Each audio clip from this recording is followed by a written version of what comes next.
Nino couldn't be here today, so it's up to me, El Local, to deliver the Wandering DM Cyberpunk Red Episode 7 preview, brought to you by R. Talsorian Games and Found Familiar Coffee.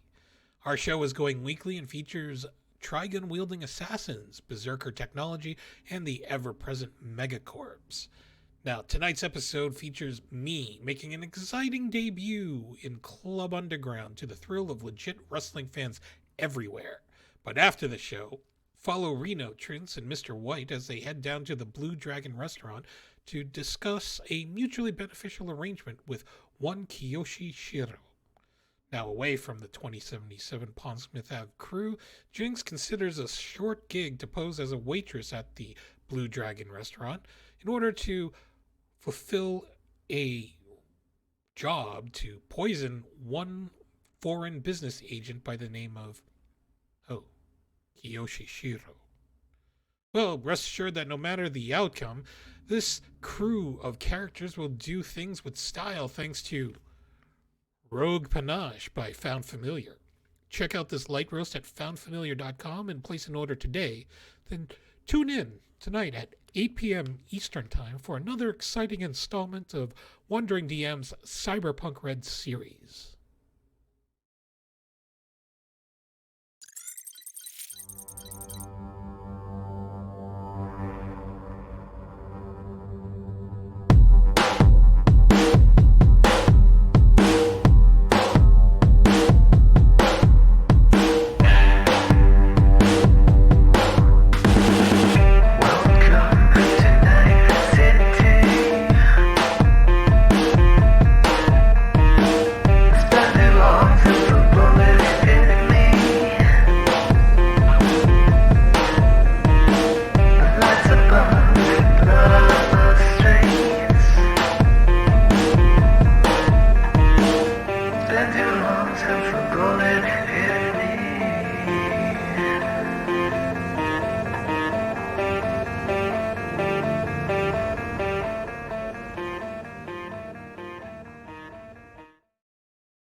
Hello everyone, hello and welcome to our first weekly episode of Cyberpunk Red, the campaign that still doesn't have a name. I am Simon at Wandering DM. Tonight I'll be GMing this game. Cyberpunk is of course made by R. Talsorian Games, who are sponsoring tonight's show. After the break today, we are going to be giving away a PDF copy of the Jumpstart Kit, basically the boxed set that we use here, that we've used to create our characters. We've tweaked the set a little bit, but if you want to try out Cyberpunk Red, the Jumpstart Kit is ideal to play with up to 6 people plus a Game Master. And there's about 3 scenarios in it, if I remember right, that you can try, so like for about 3 nights. Of course, Cyberpunk, they're aiming for a release in June. This is not a promise, but this is where they're at the moment. That said, before we move on and introduce the cast, I would just like to thank all of our sponsors. Of course, the first and foremost, R. Talsorian, makers of Cyberpunk Red, Mage and Press, the makers of Find Indie 5e supplements such as Dark Matter, that we've ended our campaign. We've concluded our 14-month-long campaign last week. Thank you to everyone who came and watched. Thank you to everyone who watched the VOD and who donated and subbed and all that during that campaign. That was greatly appreciated. That said, if you want to play sci-fi fantasy, if you want to play D&D in space, look no further than store.mageandpress.com and use code WanderingDM to get 15% off. Moving on to our other sponsor, Found Familiar. You have seen them during the preview. They are sponsors of Wandering DM. If you go on their website, use Wandering DM as a code, you get 10% off, and you get free shipping if you order over $50 and live in the continental United States. That said, they have restocked their inventory on February 17th with brand new coffee, brand new bags, some returning favorites, some new ones. So be sure to check them out. Our last sponsor are giving away, actually, I am giving away a set of dice. Thank you to all of you who helped to get me to the first actual level of Diceomancy. I am, as you know by now, a Diceomancer partnered with Level Up Dice. If you like very precious dice, luxury dice, if you like dice made out of semi-precious stone, or made out of metals, we have here Anino showing off his dice set that he got. You can click on the purple torch below or click on the link in chat. Every click helps, and since I've leveled up to level 1, the set that they are giving me, I am giving it away tonight. It is the Chip Hematite set, which is basically a very cyberpunkish set that looks like each face of the dice look like a little computer chip. So we'll be giving that away too after the break.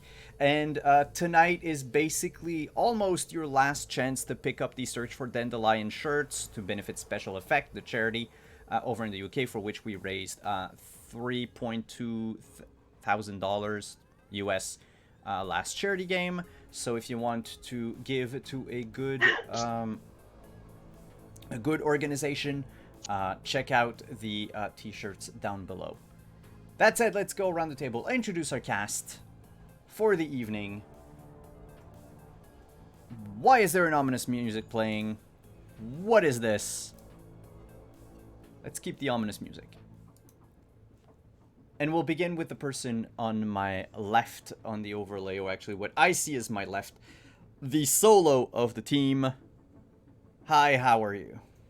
I'm good. How are you? It's fucking Friday. I play Reno. I'm Adelaide Gardner, Adelaide on Twitter, our resident solo, and moody grumpus character. So, but it's fine because I just got a lot of money off of a shitty doctor, so now I can buy cool shit. Score. Next up, we'll go clockwise. So right after our solo is our rocker boy. Hey folks, my name is Nino, and I play Jimenez, the rocker boy by way of professional wrestling. Up next is the group's Nomad. Hey, I'm Rin. I play Jinx, the crazy nomad. Yeah. I'm gonna wreak havoc tonight, probably. To patch up our team, we have our resident medtech. Actually, fixer, I should say. Yeah, one of them is my day job. The other one I do the rest of the time. But it's I'll be playing Mr. White tonight and trying to keep some people alive. Others, it depends. And last but not least is the team's tech. Hey all, you know me. I'm Brax, or Brax 2004. You see me hang out on Twitch chat. I play Trins, our wonderful tech and mechanic and party child. I'm just here to have fun. I don't know what anyone else is doing. Well, speaking of not knowing what everyone is doing, who would like to recap our last episode?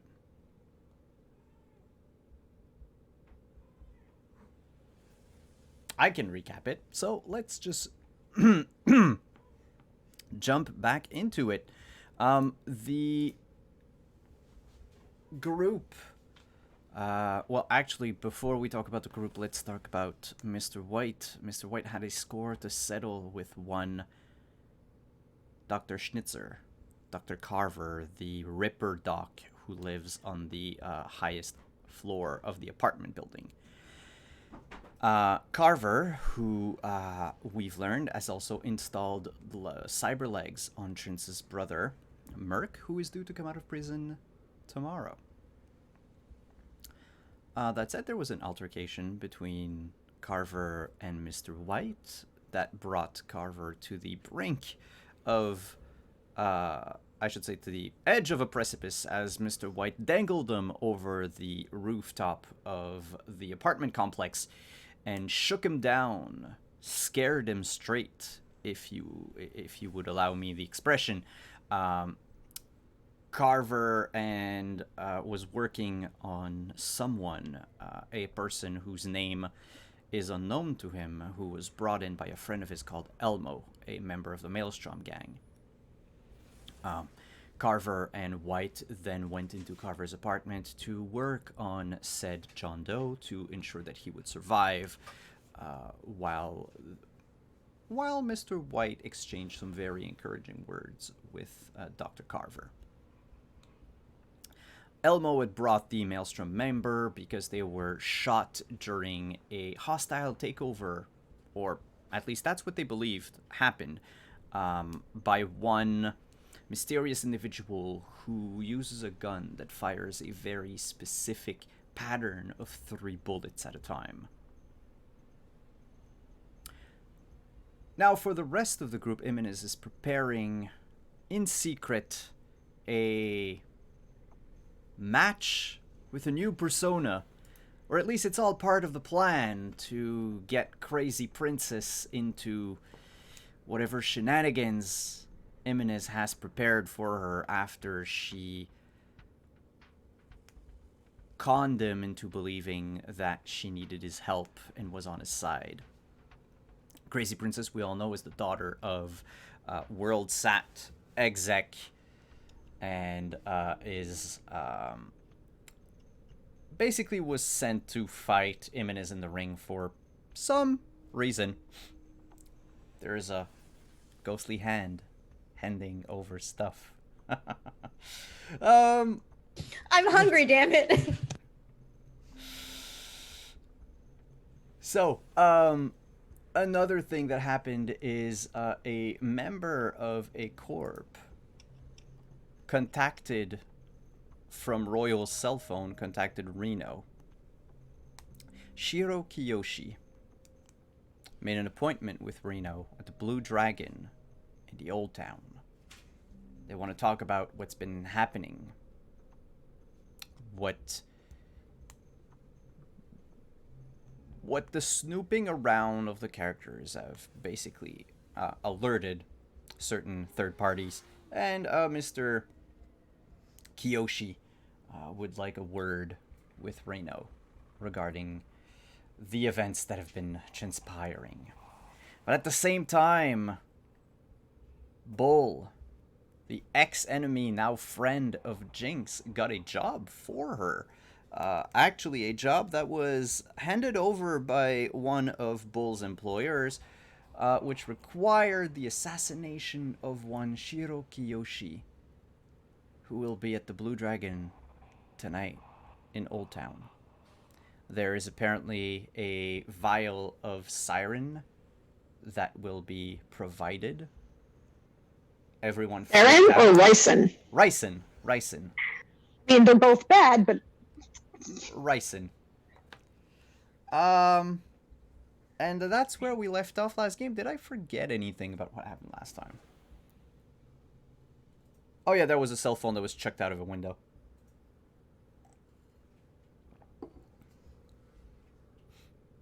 So we'll pick back up.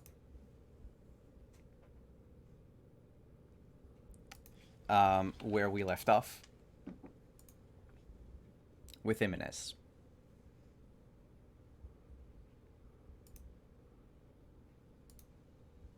Hi. How you doing? I'm good. What are you doing, Jimenez? So if we are still in the early afternoonish, Jimenez will be at Club Underground for a live wrestling show. But he's not wrestling as Jimenez. Tonight he is wrestling as a masked luchador by the name of El Local, a urban legend in Night City, known for his charity work with orphans in Tijuana, and his very dynamic and fluid wrestling style. So very different from the Orange Cassidy-inspired Jimenez. Yes, that's right. He's very bouncy. He enters the ring with the song Ole by Bouncing Souls. So, he is not the king of sloth style when he steps in.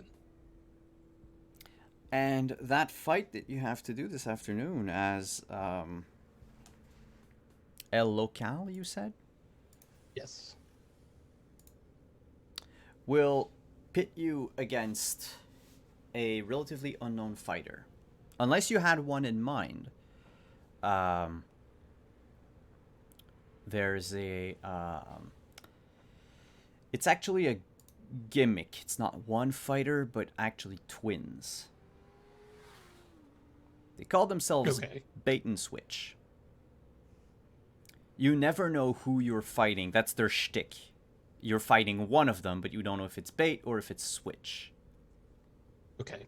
And what they end up wanting to do with this whole like twin persona later on is to maybe have like tag team matches and stuff like that, where they can, you know, actually as part of the performance, employ these like dual people tactics or stuff like that.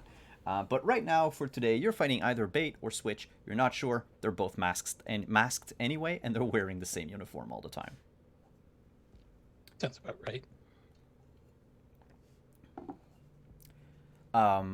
I would like to know how your fight goes. And for that, I'm going to ask you to make a... let's go with a...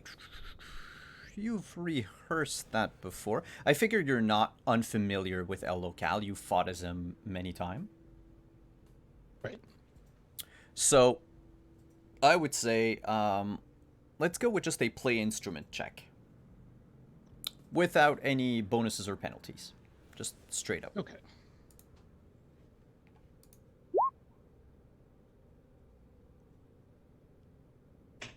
$19. 19. It goes almost flawless. One tiny little detail went wrong during the match. Could you tell us what it is, Jimenez? Okay, so the thing that went wrong was at one point, El Local decided that he was going to do a dive to the outside of the ring, and Bait and or Switch kind of messed up. So it looked a lot worse than it really was, and Jimenez actually ended up over the barricade in the audience. But in actuality, it kind of looked cool because, it was just... Yeah, it's just, you know there was a minor slip up because both you and Bait or Switch knew because you're in it, you're accustomed to this. But for anyone watching, believe me, with a 19, people were cheering. And that was a good afternoon. How long does a typical wrestling match last? It kind of depends, but for a match that Jimenez wants to do, he's probably going to go about 9 to 10 minutes, but it's all really fast. Okay. With a lot of high spots. And he'll use a finisher where he does this brain buster, and that's when he inverts someone while he's standing on the top rope, and then he's going to drop down from the top rope and make it look like he's spiking that person's head on the top turnbuckle before he tosses him down for the pin. And it makes a huge stomping sound when he does it too. He purposely does that to make it look much worse than it was. Yeah, you can definitely hear a gasp coming from the audience. And after the match is done, you go back to the locker room to change. Unless there was something you wanted to do at the end of the match. Yeah, no, this is where it's going to get interesting because Jimenez is just going to stand there in the ring, and after the match is done, he's just going to, do this motion to tell them to cut the music, and he's going to pull his mask off. in front of everybody, just to show that, it's really been him this whole time. You can sense the confusion and the excitement from the audience. Some people came to watch a new wrestler called El Local, so they're not quite sure who this Imanus fellow is. They've seen your face around, though. You can almost hear in hushed tones people saying, "Isn't that the guy who hates Crazy Princess?" Yeah. And so he's going to motion over to the ringside announcer and ask for the microphone. A ringside announcer looks left and right, shrugs, and hands you the mic. Two camera drones zoom in closer to you and start rotating around your head and shoulders. So Jimenez looks really, ticked off, and he's just going to look around at the crowd, just assess it for a moment before he just starts breaking the fourth wall a little bit with this promo. So, Undergrounders, I want you to get your agents ready because the here and now is about to get real, and I've got a lot to get off my chest tonight. This club is never going to be the same for it. Now, I've been wrestling for over 10 years, and I take pride in being a professional because I mind my own business and I let my wrestling speak for itself. But before my match with Crazy Princess, aka Stephanie Murphy, in a steel cage match, let's clarify the record, shall we? Because it's not the first time that some hack has called me up because they didn't feel like I belonged at a wrestling ring. Oh, Carlton, today's wrestling is all about the hardcore and extreme, so this lucha libre flippy bullshit is just not going to fly here. Or this gem, comedy wrestling, well, that's for losers, Carlton, and you're the only joke here. Or about this one, well, Carlton, you're just too small for this business, so you're never going to main event, let alone carry a world title. So you see, folks, I've heard it all before, and there's nothing new in Crazy Princess's scripted promos that I've never heard before. But here's the thing. If Stephanie and her managers actually knew their asses from their flying elbows, they would know what all of you know tonight. That Jimenez is fucking legit. Now, the only reason why I'm not in Grand Prix Wrestling is because I don't fit their muscle-headed superhero model that they've been using for the past 20 years to sell their overpriced merchandise. That, and I have the balls to say the things that nobody else has the balls to say. So I'm going to call it like it is. Stephanie, you're just a punk-ass bully, not even a good one at that. But you know something, folks. You want to know who else is also a bully? Stephanie's dad. Because you see, Mr. Murphy is an executive for WorldSat, this monolith to entertainment mediocrity that's been going around stealing land across Night City. And I say stealing because they're not buying this land through legitimate real estate deals. No, instead, they're hiring two-bit asshats on the sly to line the basements of our apartment buildings with C4, raise the structures to the ground regardless of whether or not people are still inside. And if facing murder and homelessness is not enough, here comes Stephanie Murphy knocking on the door of Club Underground, looking for a handout of fame. And just like her dad's company, she thinks her money entitles her to whatever she wants. So instead of doing her own promos and wrestling in house matches, she just pays El Jefe a tidy sum of money to get herself over and leaves me to make chicken salad out of chicken shit. Does this come as a surprise to anyone here? I'm sure it sounds familiar, but I hate to pull back the curtain on the business, but I face the same bullshit that all of you do. And like you, I am tired of clueless folks coming in and making my job harder when they've never worked an honest day in their lives. I got into professional wrestling because I believe it's the best kind of performance art. When it's good, it's fucking great, and there isn't a storytelling medium out there that is more dynamic and electric with its audience than a live wrestling show. So trust me, I take my job seriously, and that's why I offered Stephanie coaching, because at the end of the day, I have to admit that she does have talent, and she could be a legitimate superstar instead of a flavor of the month that's overstayed its welcome. But in order to do that, she's just going to have to put the real work in. Otherwise, she's never going to sniff the same air as a Fiona Applegate. By the way, Fiona, what's up? How you doing? Sorry. Breaking the fourth wall there.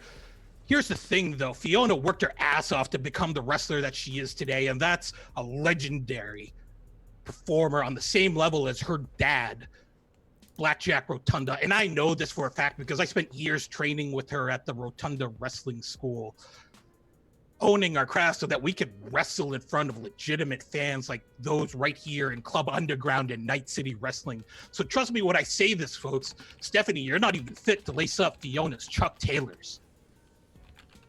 You can worry about your shortcomings later because you've got a bigger problem looming. You woke the dragon, Stephanie. Once that steel cage door locks you inside with me in front of the legions of undergrounders, I'm going to put on a wrestling clinic that's going to shame your ass so badly you'll spend the rest of your days hiding in your bedroom crying into a Hot Topic hoodie as Good Charlotte plays out the rest of your sad, emo life. So take what I say here to heart, undergrounders. Put it on blast. Tell your friends and your family because Club Underground has changed. The game is all changed. I'll see you Sunday. And he tosses the microphone and flips out of the wrestling ring and walks not to the locker room. He actually walks towards the exits because he had arranged his ride home or ride is Jinx, and so he's not going to stay and catch the aftermath of his promo. Can you make, please, while you were talking, it's going to be with the modifier called Under Stress, but a perception check, please. Is this human perception? No, it's perception. Oh, awareness perception. Yeah, awareness perception, sorry.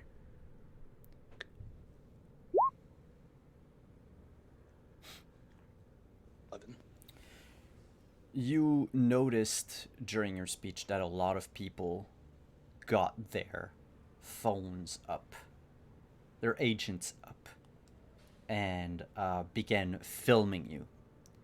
You exit Club Underground to the cheers of newfound fans. And whoever was on the fence about you and Stephanie Murphy, they're definitely siding with you now. You did notice with an 11 in perception that right before you left, someone left Club Underground in a fit. But she headed to the locker room, not the exit.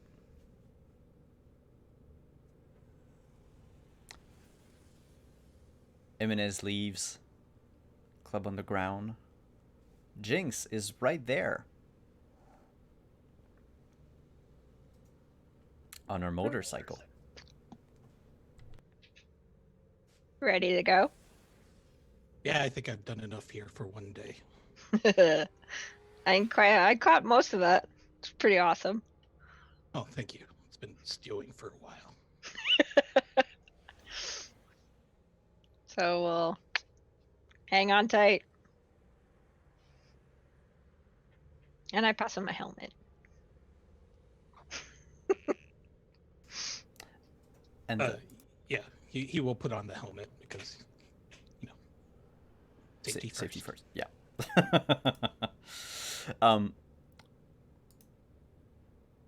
The two of you make your way back to the apartment. It is, by this time, roughly 4 o'clock in the afternoon. As the bike speeds up in the streets of Night City, skirting the combat zone, passing through the less sturdy buildings, the more dilapidated parts of southern Night City, you see in the distance the glowing lead-lit signs of WorldSat's HQ. It almost looks as if the W from WorldSat is looking down upon the two of you in righteous anger.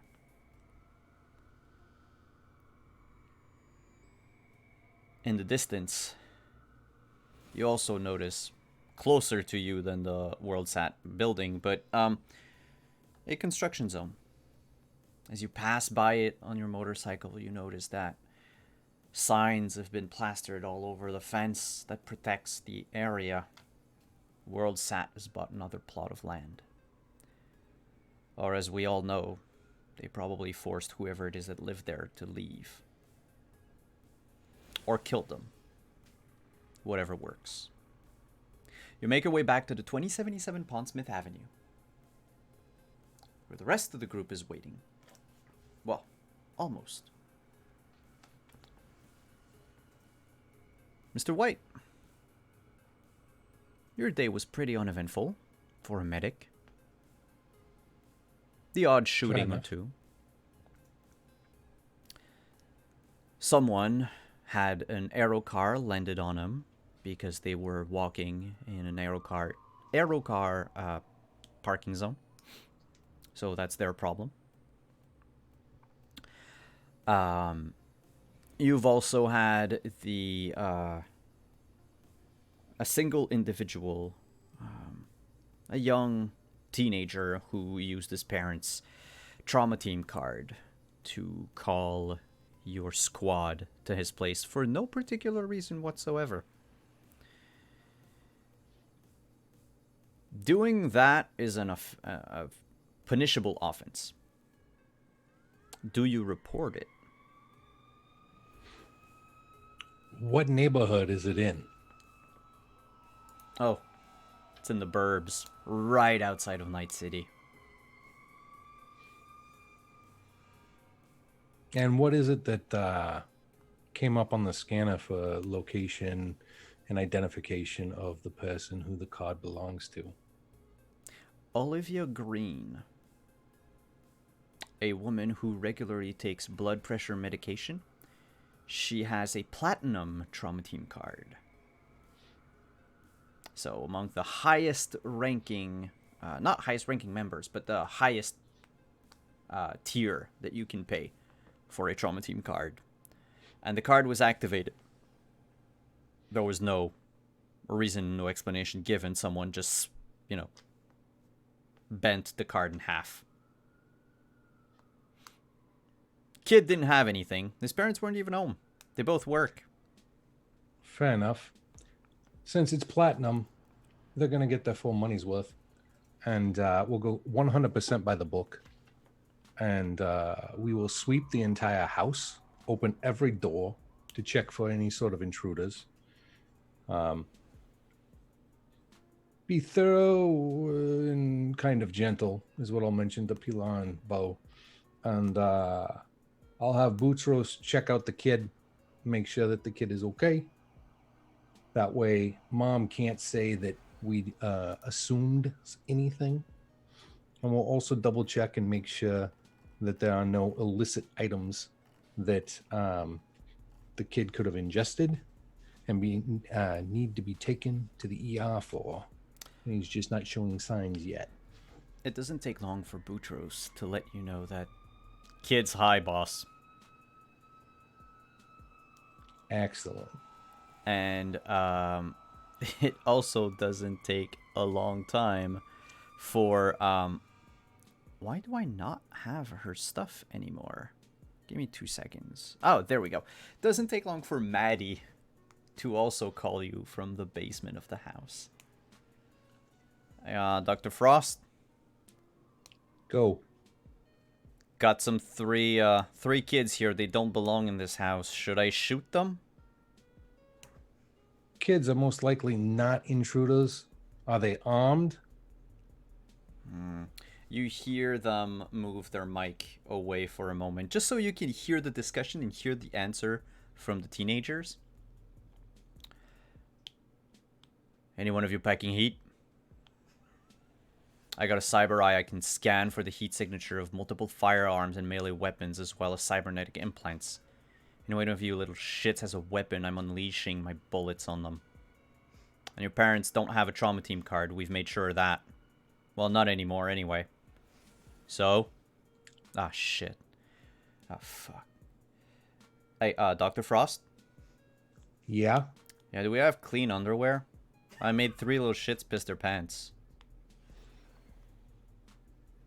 They can do laundry after we leave. As long as nobody's armed, take down, scan their IDs. We'll run it through NCPD's database just to make sure there are no warrants out there. So that way, Mom doesn't think that we left her precious little boy in the hands of hooligans. She scans the ID, you receive them on your agent as you receive everything. Like, all the information is gathered in the same place, sort of like a team dashboard, if you will, that is shared amongst all the members of your team to make sure that everyone has the same information. Nothing very particular except for one kid called Michael Murphy. Who are the guardians of Mr. Michael Murphy? One Mr. Murphy. Mr. I just want to make sure I never gave you his first name, right? Because I don't see it anywhere. I only see Mr. Murphy in my notes. Nah, you didn't give a first name, but I'm assuming there's like a picture or something that can pop up. If Oh, yeah, definitely. Mr. John Murphy. Is this the same one that we saw pop up when we did the background on Stephanie? Yeah. Kid would Interesting. probably be Stephanie's brother or half stepbrother. So, was there something flagged about him? Or just interesting because I saw the name? Just interesting because you saw the name. Otherwise, the kids are clean. Yeah. Well, clean. They're all high. But I'll leave them high and pissing in the pants. That's perfectly fine. Let's see here. Have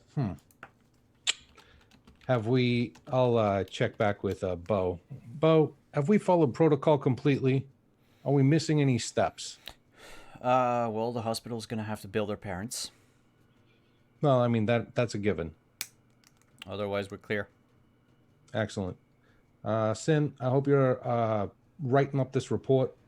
It'll be pretty simple, straightforward. Yeah, are we clear for illicit goods? Have they already shot, smoked, ingested them all? Maddie says she didn't find anything in the rest of the house. Well, in that case, Boots Roast, are they in danger of overdosing, or are they just going to be tripping balls for a while? Tripping balls, sir. Well, in that case, let's make sure we put in the report that all 4 minors were exhibiting signs of illicit drug use or something of that sort. However, without a guardian present, we were unable to question them or take them in. And since their safety was not in imminent danger, we chose to leave them to the dealings of their parents and call in NCPD, and they can stand guard outside the door until the parents are notified and arrive. All right, sir. I'm on it. Once that's all done and NCPD shows up, I'll find out.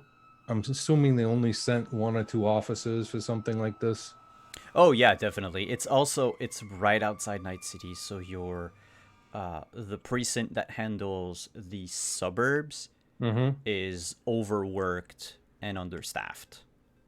Because it's technically an upper class neighborhood where things, mostly white collar crime, so it's technically legal. Gotcha.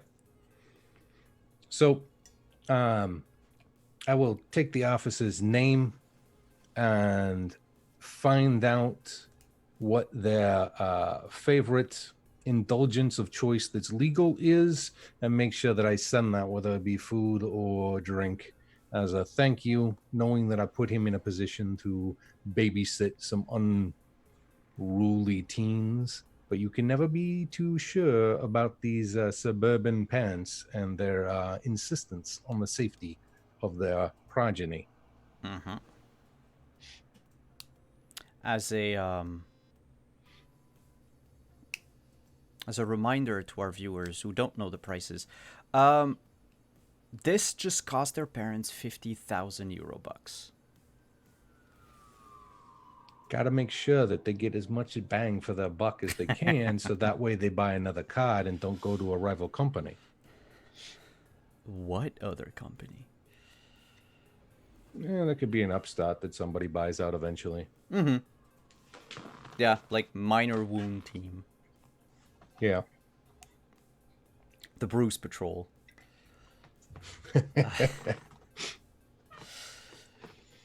And thus ends your day. This was basically the most eventful thing that happened during your whole shift. And unless you wanted to do something more with the team, we will be moving on to your arrival at the apartment at the same time as one Jinx and Imenez. The only thing that I want to find out before we get there is I want to know if anybody on the team likes underground wrestling and cage matches, because I might be able to hook them up with tickets. Maddie gives a resounding yes. Of course, if she had said no, I would be very, very concerned. Yeah. And the other one that is actually into it is Boutros. It's good for you to get out sometime. If you're studying too much, your brain's gonna turn to jelly. So I like that. I like that in you. All right. Yeah. He's fascinated by and he doesn't make any effort to hide that, and says with a lot of enthusiasm that he's fascinated in how these people can put so much pressure and pain through their body and over a long period of time, and how they're able to handle, things that would injure just about anyone without that training. Yeah, it's impressive. That gentleman, what's his name? Jimenez, who took down the Steel Dragon however long ago, like took the jaw and everything. Yeah, I heard about his training regiment. He's legit. You should probably look him up on the net and see what you can find out there. And Boutros would look him up real quick on his agent and then says, "Whoa, something happened today, boss. Look at that." And it's basically the scene of Imenez shouting at everyone and just bringing the fire, except that the moment he says the word WorldSat, the feed goes dark. It takes a few minutes. Well, a minute or two. And then it comes back up. Find the bootleg version of it.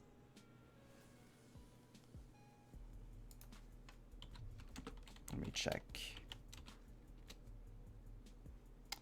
He tries for a few minutes but can't. He says, "I'm sure someone filmed it. Maybe no one uploaded it yet." Keep looking. When you find it, ping me. Sure, sir. I'm interested in seeing the rest of that, because that was some good shit. Anyway, you all did good today. Go home, get some rest. Maybe tomorrow will be another good day like today. No death.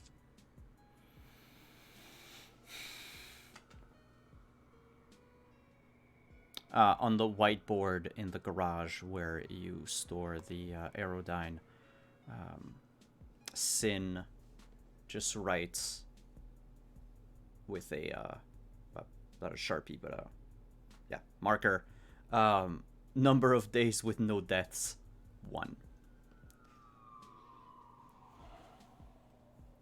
I'd love to see that get to 2 someday.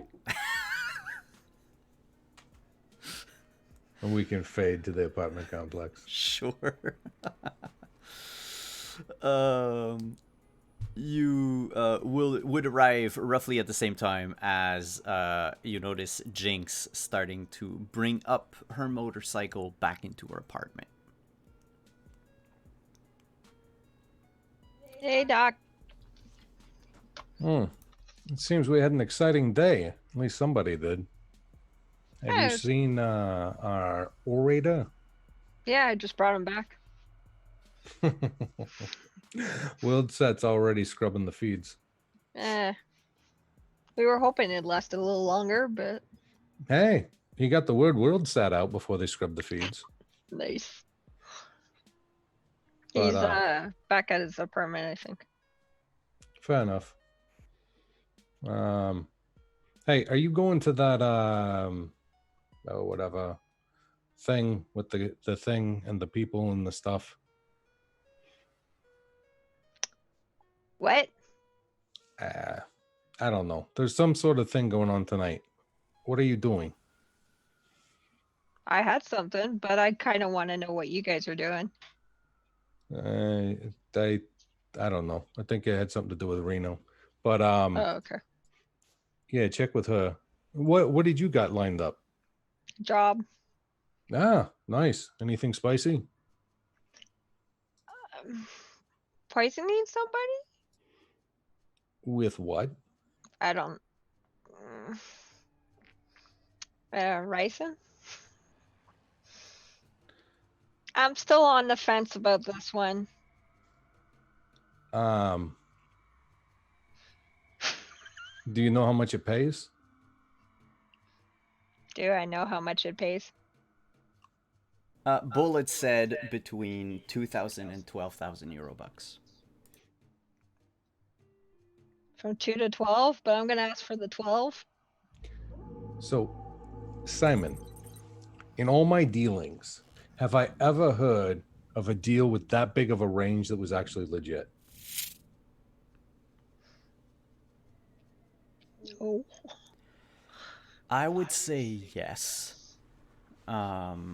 It is not uncommon for first-time runners for a corp or for other like high-end employers to give a wide range of possible payment, with the possibility of hitting the maximum being really, really slim. Like everything has to go exactly according to their plan. Okay, how much are you getting up front, first of all? And secondly, Jinx, what are the escalators? Because it sounds to me like this is one of those things where you got to hit certain benchmarks to get above the 2. Like you don't get to negotiate. It's like a sliding scale based on how much of whatever the job is you do. Did they give you any of those details? I didn't ask for them yet. Okay. Well, when you do call back, ask for what is let's see. Ask for what the minimum success is to get paid, and ask for what the escalators are to reach that 12K. And if they can't articulate it, first of all, they don't expect you to succeed.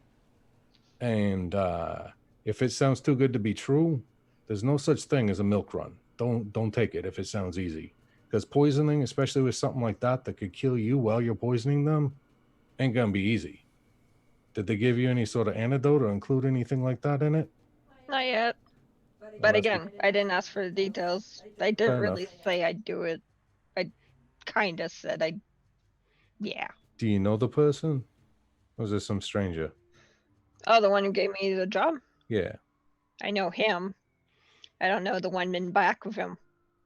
Oh, well, the one in back of him, some sort of like disposable front person for a corporation or something like that, most likely. It's probably 3 or 4 layers deep before you'll find out who's behind it. Oh, for sure. If they're asking you to use ricin and they're not giving you any sort of safety protocols on how to actually give it and administer it, it's probably WorldSat trying to kill you. So find out what the also what happens if the person doesn't drink it? What happens if the drink gets spilled? Like what does failure look like, and what are they thinking about in that regard? Because if failure isn't bad, pocket the rice in. I'll get you paid in a different route, and just fake it and then spill the drink on the person instead. Because I'm assuming they're going to have you mix it. Because if it's anything that's airborne, nobody in that Okay. room's going to survive. Yeah. Seriously, including you. I'm So- gonna pocket the rice in. Well, just make sure that it's not like sending a hit squad, because we don't want to have to chase down. We don't have to want to run from our hit squad. I'll work on it. Okay. So, what does failure look like, and what is the penalty for it being not working? And use an example of like, what if the guy spills the drink before they ever get it, before they ever ingest it? Secondly, what is the minimum for success? And then what are the escalators? Those are the kinds of things you got to ask for when you negotiate on your own behalf. If you want, I can negotiate for you, but you know this person, so I don't want to step on toes. If it was a I stranger, can I'd introduce insist. you. It's up to mean- you. You're better at this than I am. Well, I know a couple things. Sounds good. I'll get in touch with him. All right, but stay safe. And if anything feels fishy about it, burn your phone and let people know. If they know where you live, we're gonna have to find you somewhere else to be. And at He least doesn't know where I am. okay. Well, that's good. But if anything feels fishy, burn your phone. Better safe than sorry. Trins can get you a different one. Sounds good. And that's when three of you, Imin is going back to his apartment, Jinx in the lobby or in the staircase, and but even Reno from your apartment, you hear the sound of a drill, and then a boom boom, as Trins has now unhinged the door between the two apartments. You're muted. Like, I let it slide. Hello? Oh, she froze, I think. Nope. No, can you you're- hear me? Yep. I got a brand new rig. I'm still figuring it out, y'all. Sorry. Yeah, taking down the door and then the wall, or at least I know where the load-bearing wall is. I have a stud finder. There is going to be a column between, like, there's a pillar that supports the ceiling. But yeah, you can basically extend the size of your living room, double it essentially, make a common area with the living room of the apartment right next to yours. So there was the sound of drilling. Now there's the sound of sawing. Not as much. I have put baffles in, at least my side. I'll put baffles in the other side a little bit. But in my side, I have full baffles. I'm not rude like, the dog. I have plans to fix his apartment, too. But that's later. As you do that, I'm continuing to ignore it. I'm just ignoring it. It's fine. I would like to know what goes on in Trince's mind about her brother, his imminent release from jail, and the fact that or did Trince learn about his cyber legs, or not yet? Depends on when he had them, because she went to see him like last month, but I don't know. He did not have them last month. Then then Trins wasn't there for the conversation between Dr. Okay. Frost and So what does the Ripper. what goes on through your mind regarding your brother's impending release and new life? Positive that he's getting out. Slightly concerned because she hasn't quite explained the fact that Santino blew up the garage a lot. And also possibly hasn't explained that Santino might be slightly pissed at the fact that things were going on. But he didn't need to know that at the time. She did not need to tell her older brother anything about that.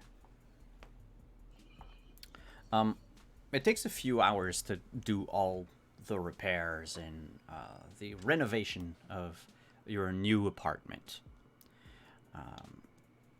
You realize that the apartment that your brother is, well, the section that your brother is going to stay in doesn't have any furniture.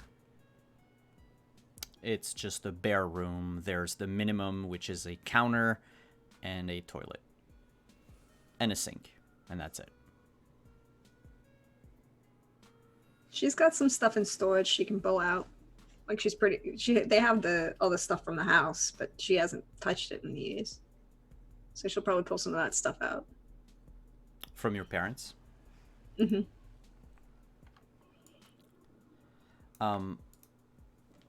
I would like to know during this, I was going to say noisy episode, but it's not that noisy. Reno, you have a few hours before the appointment at the restaurant. Was there anything you wanted to do? I need to probably, Dr. White knows, I need to talk to Jinx, I think. Yeah. She's probably the best shot. So I will go and find Jinx. Knock on her door, I guess, if she's home. Yeah, she just got back from her ride, so you probably meet her in the hallway. Right. So, listen, there's a bit of a to-do tonight. Arasaka knows everything that we're investigating, and I'm unsure where their loyalties lie. Anyway, so they've invited me to a dinner, and it would be nice if you could sit outside the window or something, with a bead on him, just in case, I kick the bucket prematurely. Simon, I know the name of the target, right? So I know who she's talking about? Okay. Maybe she's meeting a different Arasaka employee at the same restaurant. What a coincidence. So I ask, do you know who you're meeting? What's his name? K something. Shiro Kiyoshi. Shiro Kiyoshi. One of the Kiyoshis. Okay, this is interesting. I was offered a job to By who? a friend, somebody behind the friend, to knock Shiro, kill him. Well, that's going to be a veto from me. You got money? Probably not as much as what they're paying you. I would advise against picking up, contracts from people that you don't really know. Just speaking from personal experience, that's all. I know my friend, but he's gonna have to get a talking to. But anyway, that's for later.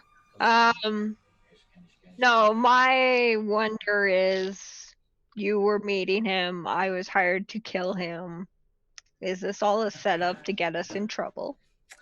I'm not likely is the real answer. Yes.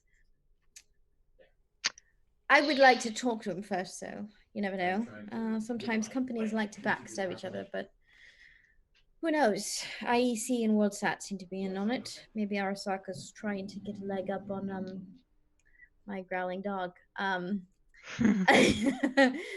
to get a leg up on this financial situation with two companies against each other.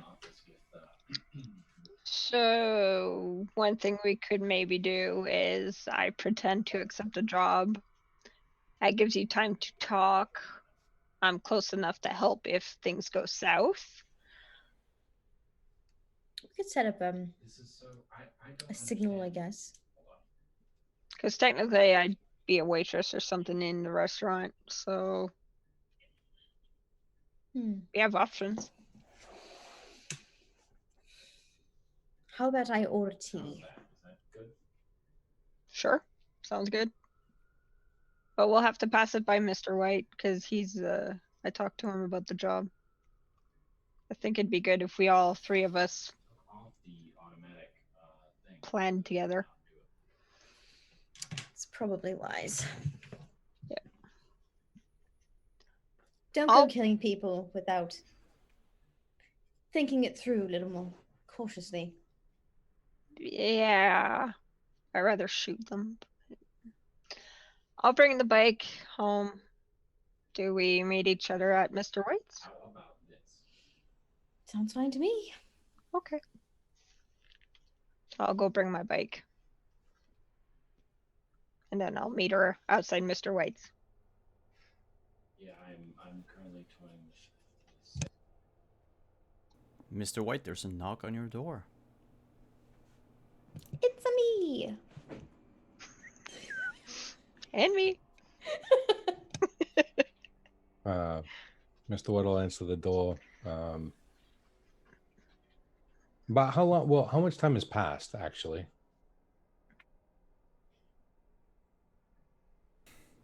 You got home, it was around 4:30. Mm-hmm. Maybe a half hour. Okay. Yeah, just a minute, and Mr. White comes to the door, and he's barefoot with pants on, and he's drying, like toweling off with a towel. It's kind of like, going through what little hair he has, and then he drapes around them and says, "Yeah, what's up?" Please tell me you knew about Jinx planning to murder someone. She told me something about it in the lobby. I told her to find out certain things about the job first, because she needs to not take the job yet, because she told me she hasn't. If failure is like some sort of hit squad, they're gonna sick on her. But if failure actually isn't all that bad, I say we pocket the rice in and use it for something later, and then spill the drink or whatever the method is. Just make sure it doesn't happen, and be like, stupid people got in the way, kind of thing. And yeah, go that route. There's always someone who's going to want something deadly like that, and this time that someone's me. So not that I really want to get into bed with another company, but could be lucrative. But the enemy of my enemy is my friend in this moment. And if Arasaka, is that who it was that you mentioned? Yeah, if they're as interested in what we're doing and in causing trouble for World Cell, I mean, at least for now, it's not like we can take down a corp by ourselves. Most we can do is be annoying as hell and end up on the news. Right, we need a lot of money. Yeah, I just find it ironic that these two things happen at the same time. Right. Oh no, it's not ironic at all. You see, Nothing's coincidence. You got that call. You know what I mean. Arasaka's in on it, but somehow WorldSat found out. So either the building's bugged, and then Trin. But don't say that too loud around Trin. She'll scan the whole building for like a week. We will not sleep. No, nobody will sleep until she's done with that.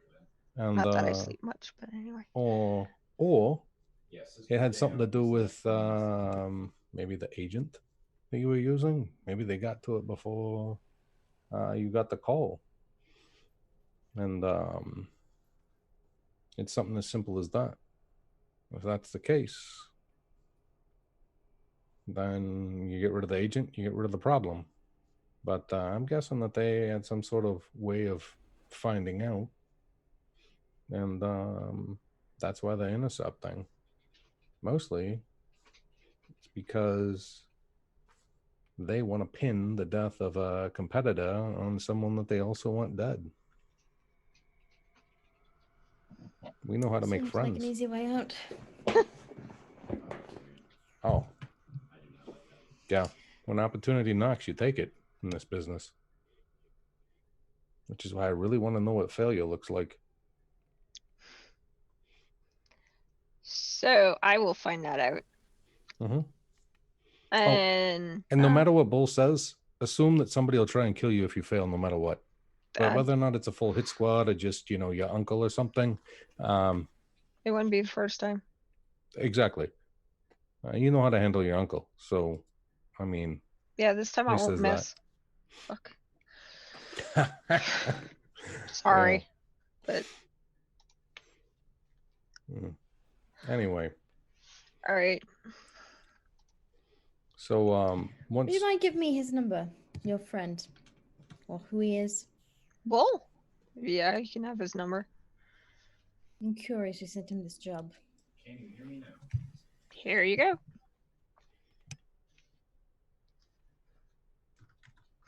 I'm going to take that, and once we get a break, I'm going to run that through with my phone to see if I can find anything about this guy and what connections he might have.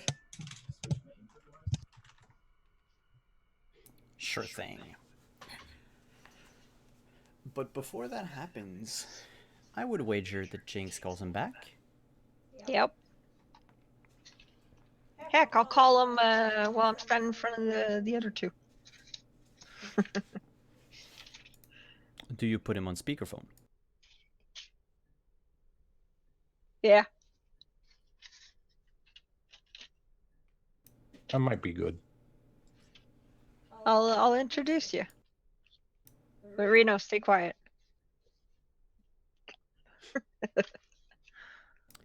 The phone rings. She's the scary one. The phone rings twice. And then Bull picks up. Yeah, what? You taking the job? You hold on, goddamn minute. I got questions for you. Fuck. Yeah, sure. I'll answer whatever I can. Oh, and I got somebody who wants an introduction. Mr. Hold on, Catherine now game is like totally lost right now. It's Mr. White, right? Correct. Thank you. Mr. White. This is Bull, Mr. White. Hello, Bull. It's nice to hear your voice. I heard a lot about you from your friend here. Good things, I hope. So far, yeah. She was just telling me a little bit about the sliding scale that she was offered, but no escalators were mentioned or parameters, which I thought kind of weird because most jobs come with some pretty specific, success markers.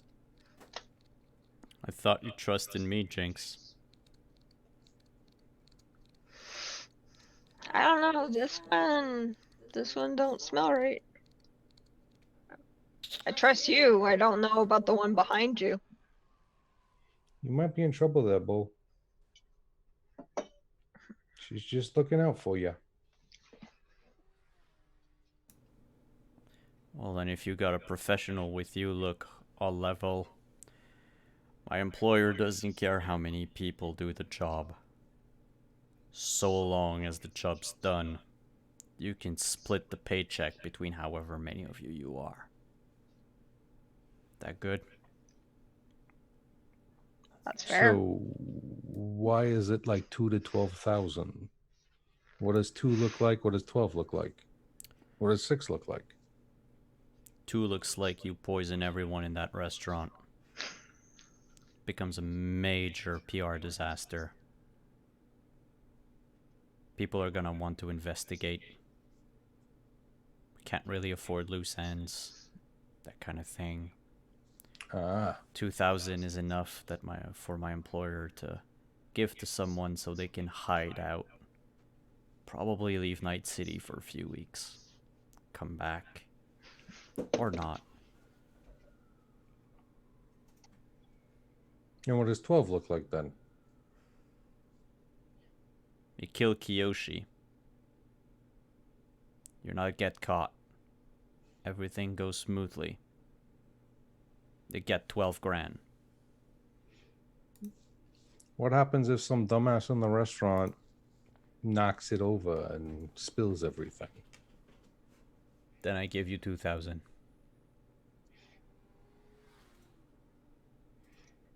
And we walk away. My think employer he's a- doesn't want to kill anyone. He wants someone killed. Now that's interesting. I mean, he doesn't kill his freelancers, if that's what you want to know. No, what I find interesting is that that sounds personal. That doesn't sound business. Oh, it's purely business for me. No, I mean for him. Only people I know that only care about the target, and the target alone, are people with a vendetta. Could be. I don't know. Kiyoshi works for Arasaka. Arasaka have a bad rep in Night City ever since they blew up City Center with that nuke. Absolutely, but some person like Kiyoshi isn't big enough to send a message with. They ain't gonna send someone like that out to some restaurant in public like that. Ain't nobody worth killing at Arasaka is gonna be open or out in the open like that. No. That ain't happening. If you want my opinion, Mr. White, that it? That's what they call me. If you want my opinion, this is about sending a message. The type of poison, the way that person's going to die. It's not necessarily about Kiyoshi himself, but it's about sending a message to Arasaka. To Arasaka, though, I mean, like, do they really care about Kiyoshi? I haven't found anything on him that matters. He's some middle manager that his family might cry for him. I don't know. I don't know what his family relations are like. Look, I don't ask that many questions. I'm the go-to guy. And that's why people like working with you, Bull. You don't ask questions, you just do as you're told. Because then people like me can't get more info out of you. I like to know that. People are interesting. You might be interesting. I sure am. Next time you get some sort of job like this that has this kind of potential but doesn't really seem like it's all adds up, you should give me a call. Do a little bit of legwork, see if you can get yourself a better split for something that seems a little weird. You deserve to treat yourself better. I'm a simple man of simple means, Mr. White. If you were that simple, Jinx wouldn't even have your number. That I can tell. I mean, depends on what my name is written as in her agent. I don't pry that much into her personal life. You're not getting me in that kind of trouble. I see where you're going there. I ain't looking. It's written sweetheart. Ah. Figured. So, hey, time's running out. You in or not? Oh, you're back in 5 minutes. No, it's fine. I'll take a look at Reno. Just like no words, but he'll just kind of look over at Reno. And he's not wearing his mirror shades at this point, and just wait and see what kind of response she gives to this. I don't trust them. I don't think it seems unreasonable to ask for all that for someone so, no offense, not very experienced in the art of killing. That's a good point. So, Bull, how many people did they actually pay? What do you mean? Did you check to see if they were actually putting out more contracts or if they're exclusive with you? Oh, So they're there's a exclusive chance. with me. I have Oh, other okay. people waiting. Other people waiting or other people already paid? I haven't paid anyone yet. Okay. So it's only going, the contract's only going to one person. Yep. Simple assassination, really. In that case, I need to know ASAP because I need to tell Yeah. my employer that someone's taken the job so they can bring the ricin over. yeah, make the drop. But the 2K comes up front. That's non-negotiable. If the 2K isn't with the ricin, that's fine. I'll just douse it and hydrochloric acid and make it disappear. Jenks is alright if I send it to your account. Yep. I don't know. Cash. No paper trail with Mr. Spooky behind the scenes. Okay, fine.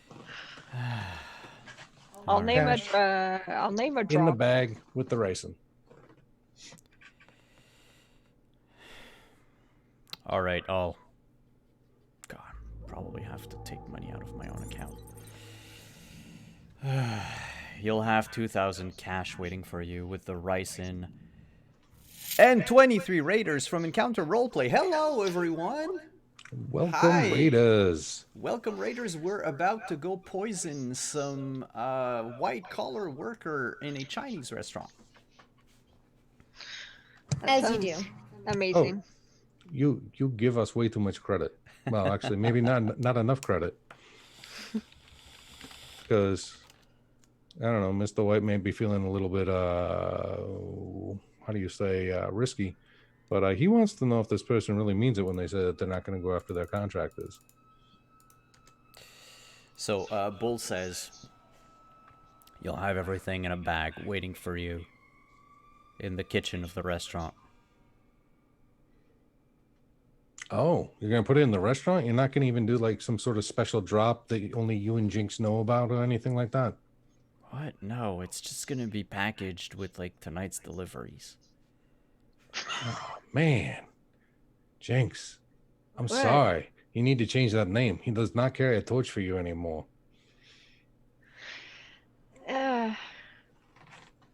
Yeah. More like pain in my ass. I like your style, Bull. You're straightforward, straight shooter. It was nice talking to you. Nice talking to you too, Mr. White. Oh, and just remember one thing. Whenever you hear things about people out there, people like, me, just remember that a rumor's not a rumor if it never dies.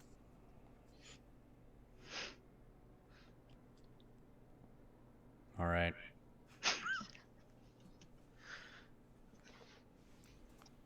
Jinx, when do I get to see those sweet cheeks of yours again? I lean Probably over and never. hang up the phone. No! Oh. God damn. Aw. No tender moments for Jinx, Reno? Not on your watch? I wanted to retort, but okay. Pick better men that say nicer things about you than sweet cheeks. Oh, I shot him in the ass, so technically we're just frenemies. Friends. Been Whatever. there, done that. Alright, so you're gonna go talk to Kiyoshi. I'm Oh, gonna yeah. go play waitress. Yeah, just park at the ricin. If you and then you can go park outside. Look for anyone else that might be trying to finish the job. I mean, I trust Bull, but I don't trust Bull to ask questions. Yeah, I know. As many eyes as I can get on me, I'll take. You want me there? You mentioned it once before, but I had to go to work. Okay, so A second Twilka wouldn't be too bad. I can always just, go as arm candy if you need. That's woo. I won't be near as scary though as like Menez or something. I think that would be wise. I'd rather not go alone anyway. I don't have really the best experience with multi-corpse. Fair enough. So we'll get Menez to, put on his Waffle House t-shirt and, flex his muscles.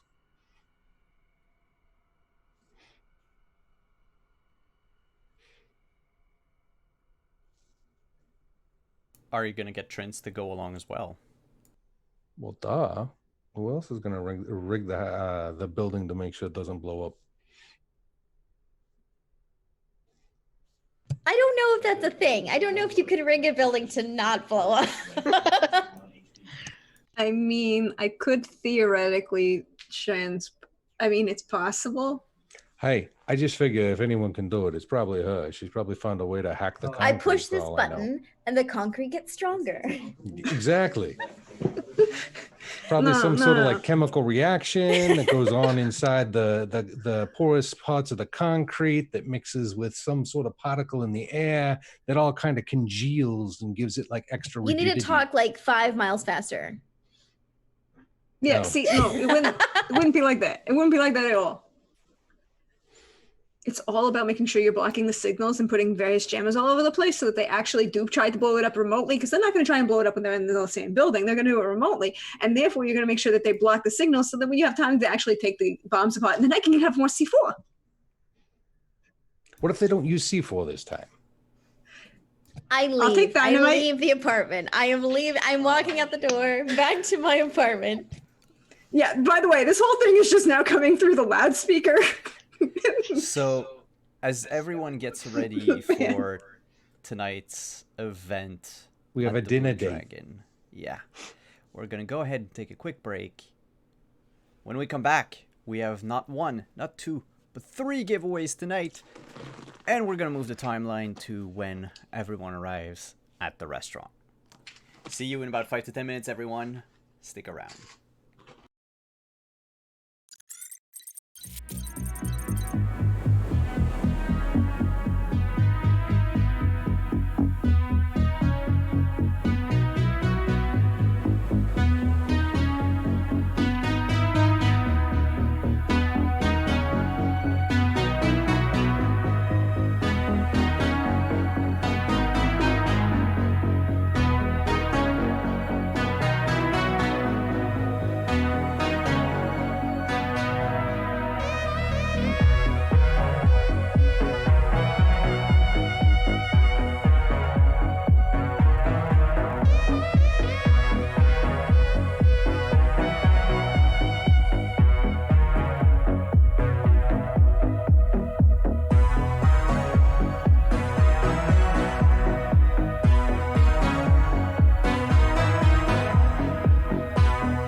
Hello, everyone. We are back.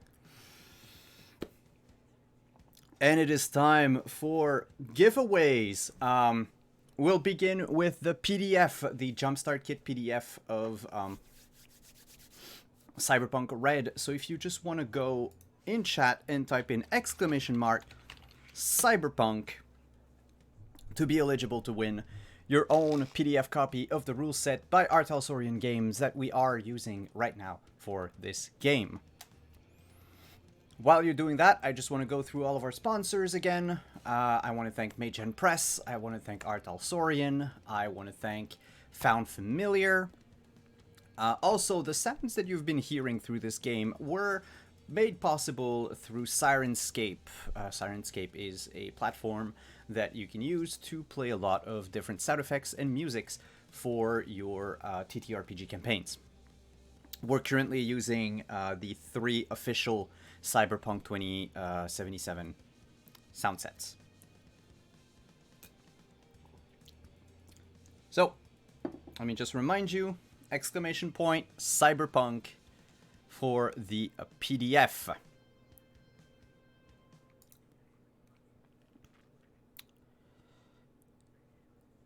I'm just gonna grab my thing here. All right. Let's give it a few more seconds. !Cyberpunk in chat for a PDF copy of the Jumpstart Kit, what we're using to play our characters at the moment. It's enough to play with a GM and 6 players through 3 different scenarios. Alright, so I'm going to roll it. Why are there no eligible users? Ah, there we go. Users, all of them. So, a 1, a 2, a 3. And the winner is Kenjia19020001.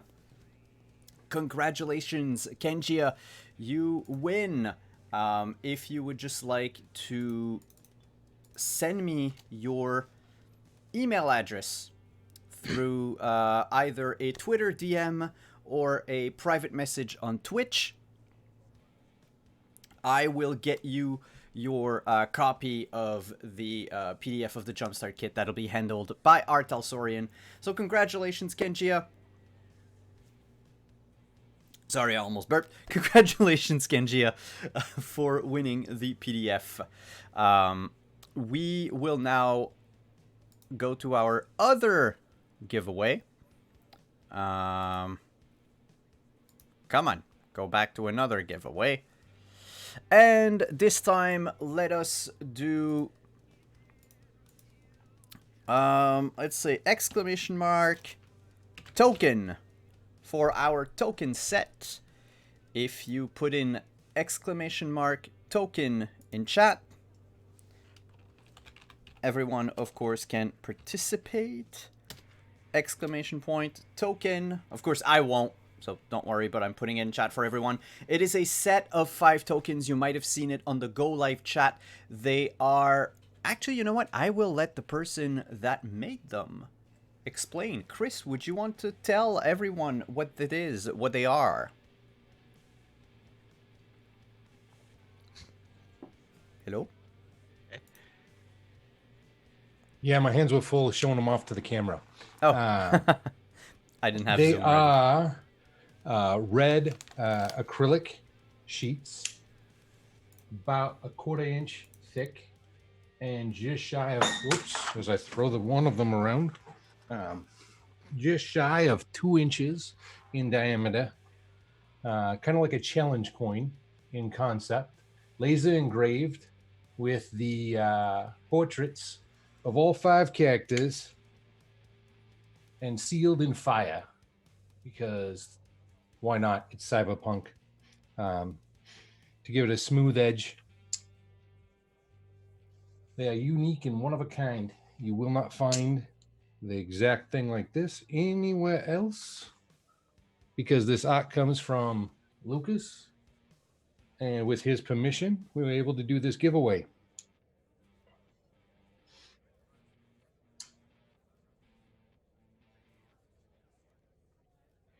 Oh boy, Lucas is at Carnero RPG on There's an underscore. Twitter. Check out his art. It is amazing. So that said, let us draw our name for the giveaway. KY Hawkeye. Hawkeye, you win this set of tokens. Congratulations. If you can, Chris, do you want him to reach out to you through Twitter, or how would you like him to, the winner, to go through me and then we coordinate everything afterwards? Yeah, let's just do that to keep it simple. So there's one place for all the winners to know where to go. All right. Hawkeye, send me a message, a private message on Twitch or on Twitter, and I will coordinate everything with Chris to get you your red acrylic token featuring the beautiful face of these amazing characters. Next up, we have our last giveaway. So thank you to everyone who helped me reach a level of diceomancy. We, thanks to you, we got a set of chip hematite dice to give away. So the keyword for this one will be !dice. Everyone is eligible to enter !dice, and that'll get you a very nice set of chip hematite. Let me put the link in chat if you would like to see what it is. It is the link I have just posted if you are interested. It is a set of dice made out of semi-precious stone, made by Level Up Dice. If you're interested in checking out more dice by Level Up Dice, click on the blue, the purple torch below, or the link in chat. Now go ahead, I'll give you a few more seconds to make sure that everyone can enter and participate. Of course, the more levels we get here at Wandering DM in Diceomancy, the more dice sets we can give, and we get experience for every click, every purchase, everything that you make, either through the panel down below, the purple torch, or the link in chat. So don't hesitate and click away. If need be, we'll have more dice to give in the future. Hawkeye, you can enter in the giveaway unless you want to give your spot to someone else. It is perfectly acceptable to enter in both giveaways. So I will give you a few more seconds as the party gets ready to head to the Blue Dragon restaurant in Old Town. And we're gonna give away a set of Level Up dice in 3, 2, 1. And our winner is Cleric of Cord. Congratulations, Cleric. You've won a set of beautiful, beautiful Level Up dice. So, as we did with the other winners, send me a message either on Twitter or here on Twitch, and I will make sure to tell Level Up Dice to send the dice straight to you. Congratulations once again to all of our winners. Remember, send me a message on Twitter or here on Twitch, and I'll get to sending out all of the prizes. That said, let's go back into our game. Everyone,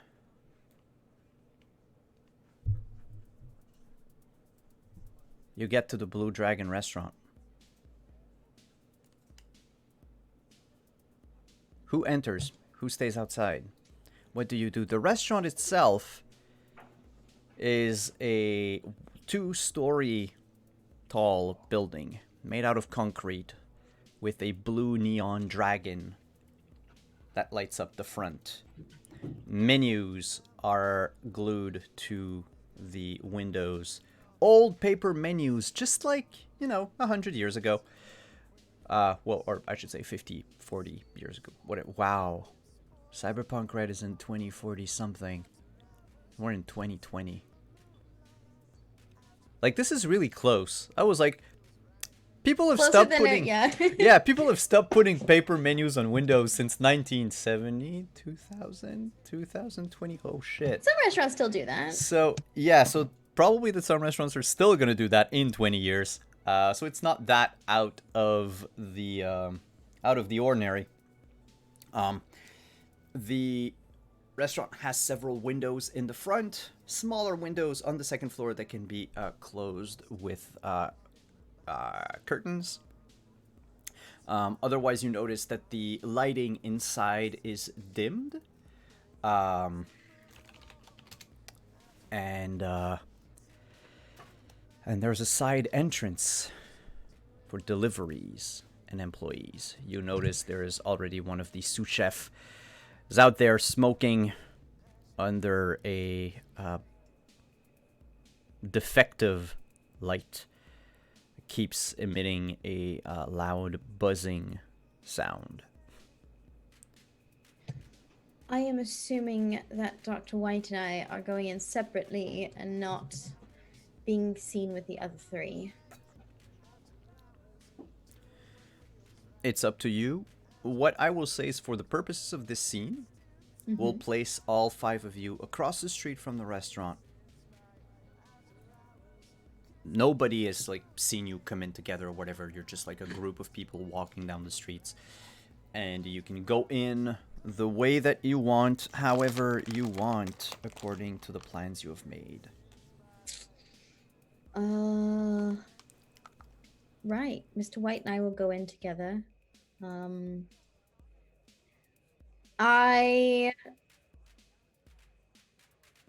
we arrive a little early or right on time? I'm always a little early. Yeah, I like being a little bit early. Reno doesn't know what this guy looks like, but presumably he probably knows what I look like. No, but Jinx should know what he looks like. That's Because true. otherwise she can't identify the target. So you should have seen a photo. Oh, yeah.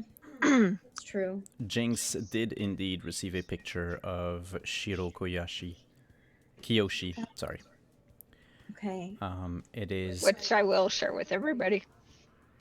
Well, my goal is, even if you're going in as a waitress, I would like to be visible from the street. So she would, unless somebody stops her and is like, oh, hey, we're here, she would sit down at the table first.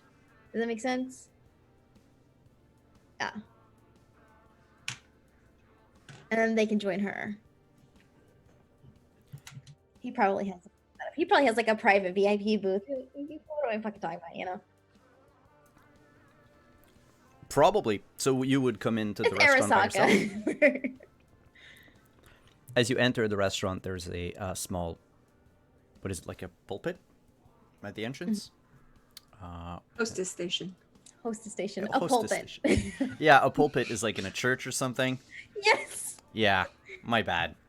But yes, a hostess station, behind which is a heavily cybered up Asian woman. You can see one arm, and even up to half of her chest is just chrome. She has a cyber eye that you can take note of, because it's like a cheap cyber implant, so the white of the eye is actually chrome, and you see the light inside just dim and light up as she focuses either far or closer to herself. And she is holding a data pad and tapping on it. When you approach, she lifts her head up and says, "Hi, welcome to the Blue Dragon. Do you have a reservation?" For Kiyoshi.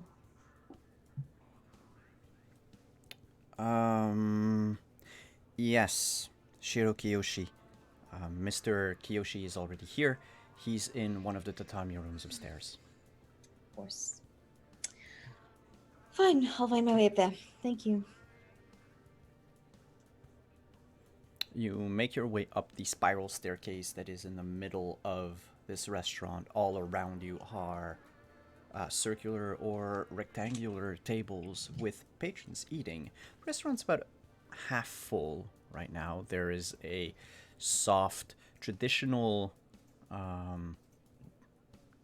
Asian melody playing, a mix of electro, synth, and traditional Asian instruments. People are eating. You have a sushi bar on the first floor. There's about 5 patrons sitting around it. The chef behind is preparing meals,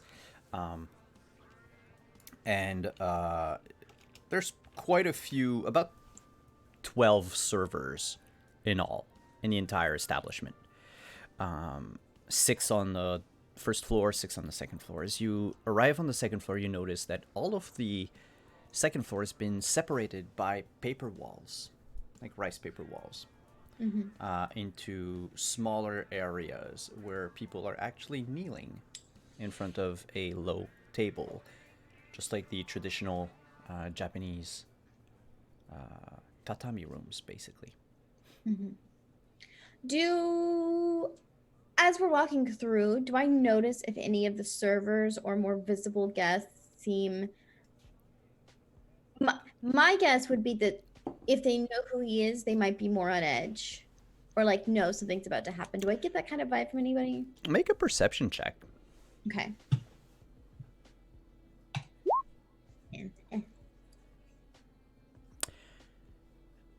The only suspicious thing that you see is that everyone smiles and nods at you, courteously. You don't know if it's because everyone's polite, but it is strange. Mind you, it could just be your brain playing tricks on you. Okay.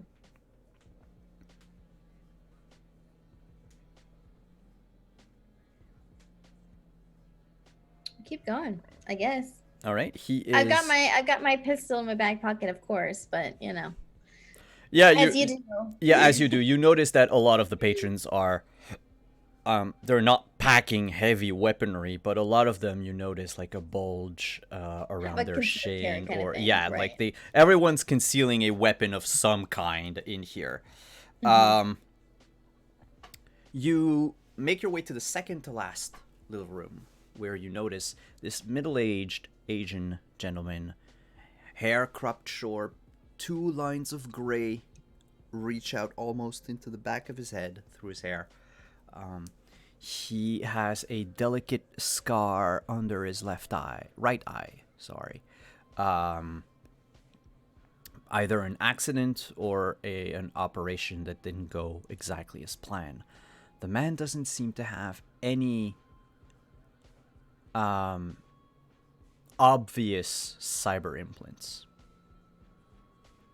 He has a small suitcase that he has put next to him, and he is currently just facing the table. There is a small plate of dumplings in front of him, and a little tea kettle with 2 ceramic glasses. One is full, the other is empty. You are muted. Of course I am. Is it just him? It's just him. Okay. I'd glance at Mr. White and head in and sit down. Mr. White, what do you do?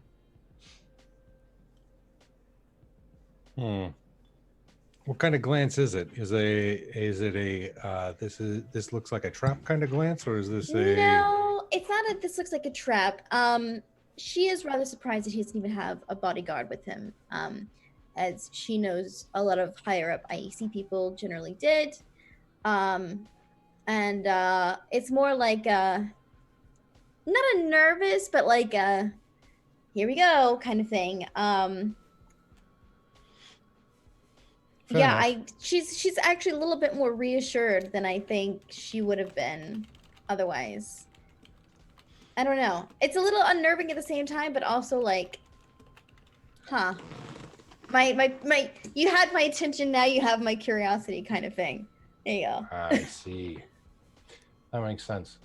Mr. White will kind of look both directions down the hall, see if there's anything out of the ordinary, and then step inside and close the door.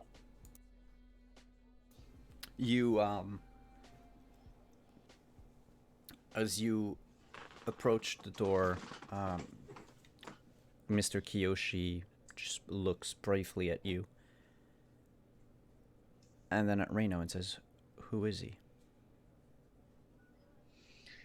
Someone I trust.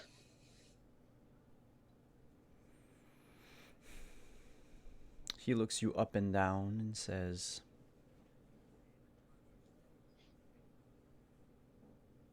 "You're the doctor."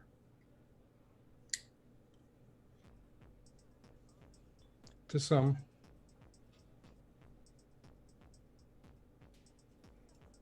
You have... And you can see his eyes, a bit like mine, just look up. Like he was reading something that happened to be, ceiling level. Or trying to remember something. And then he says, "Ah, yes. Hawk was his name, was it not?" Was? I don't like that tense. Oh, I mean... is his name. I know someone by that name. How do you know him? He was admitted at the NC hospital.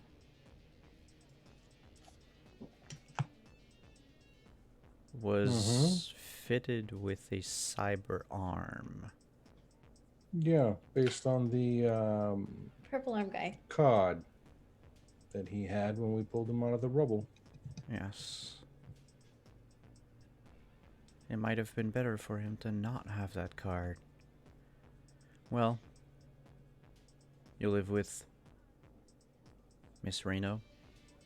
You are welcome at our table. I apologize, I do not have an extra glass. I will get that right away. Please, okay. close the door.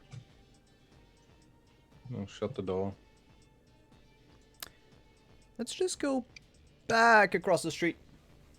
Jimenez, Jinx, and Trins, what is up with you all? So Jimenez is actually dressed up a little bit better, probably because he doesn't want people to recognize him. So he's actually wearing a suit vest, button-down shirt with the sleeves rolled up, and matching pants. And as he's standing there, his stomach is growling really audibly because he expended a lot of energy today. So he is looking for some real food.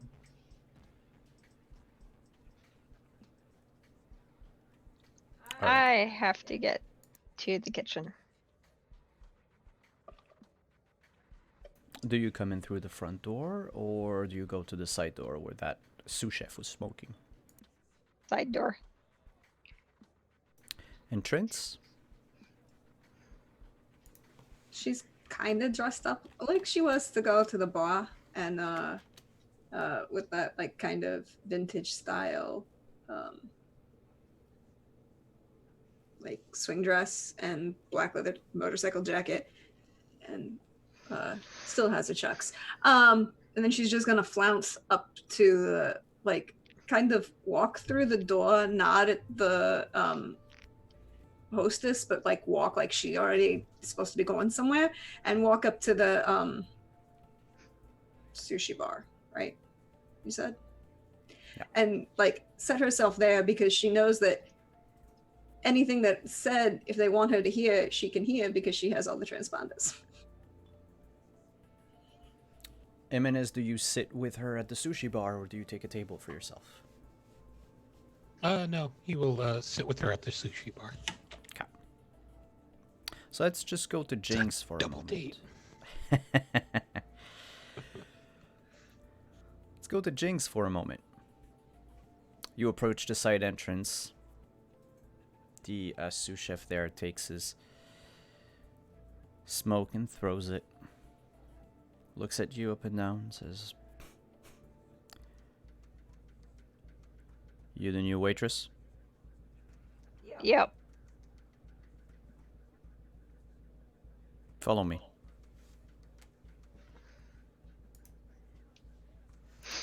And he goes inside. The noise from the kitchens just assail your ears the moment you come in. The clanging of dishes, the sound of meat being grilled, of various sauces being prepared. You know, kitchen stuff. And a lot of shouting. My stomach rumbles. Huh? My stomach rumbles. Does that smell good?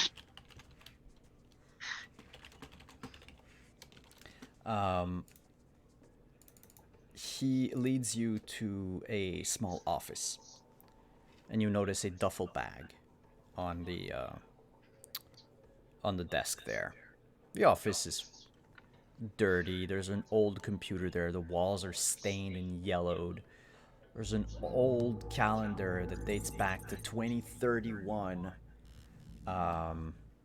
It has a nice pinup girl on it, and that's probably why someone has kept it there. There's a little cat on the desk that goes like this. And oh my god, are we having a hype? Yes, it is my first hype train. Thank you so much for everyone who subbed.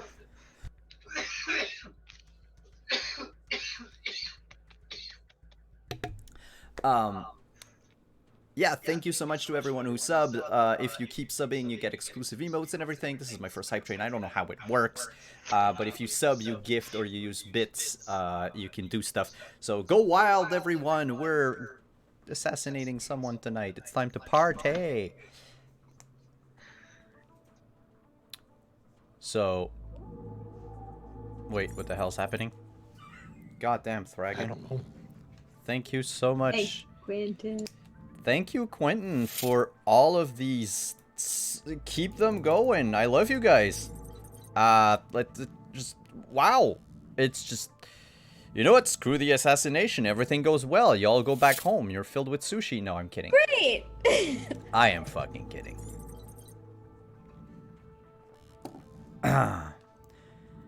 The sous chef looks at you, Jinx, and says, I didn't think they would pay with hard cash. I counted it for you. There's 2,500. And he goes to the calendar, removes it. You notice there's a safe behind. He takes his finger, index finger, and puts it on the right side of the like on the rim of the safe, and slides it like one would slide a credit card. And you hear boop, and the I'm gonna make heart hands for the rest of the stream, I think. Thank you so much, everyone.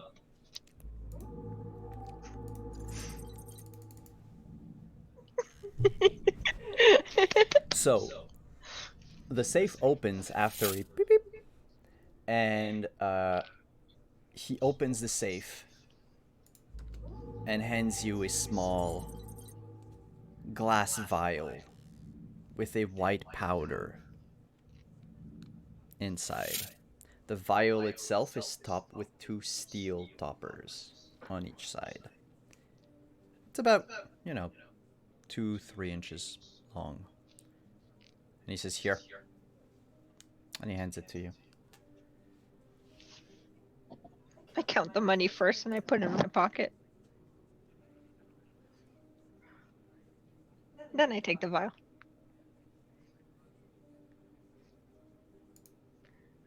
You got a uniform I can borrow? Yes. And he... Oh, something went wrong. We lost a Reno. Oh, while we're just gonna wait for Adelaide to come back, thank you so much, everyone, for all the bits and all the donations and all the subs and everything. We have completed level 3 of this hype train. I have no clue what it does. But apparently, if we get to level 4, we unlock a bunch of hype dragon emotes. So I think it would be very fitting for us, since we're the blue dragon, to get freaking dragon emotes. But that's up to all of you.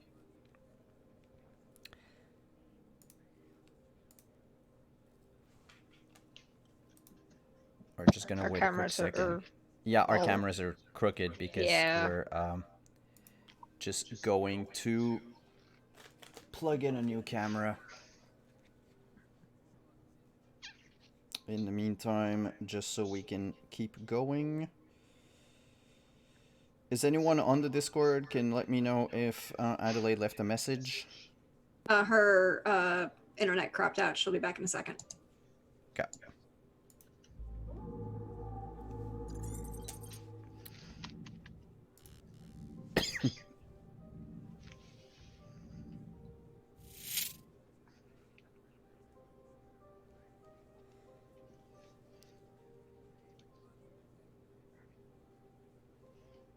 I can just lean like this. Technically, everybody can see me. Oh, Or I can have another camera.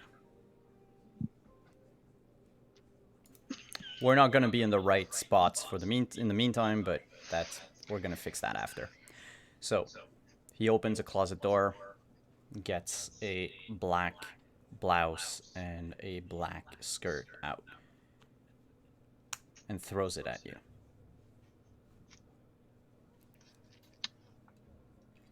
okay. Why does it have to be a skirt? And he just looks at you, stays there.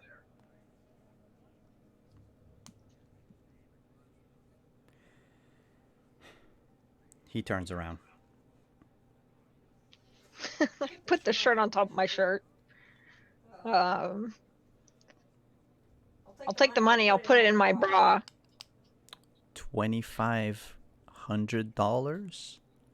Yes, I can find a way. It will work. If not, in the underwear.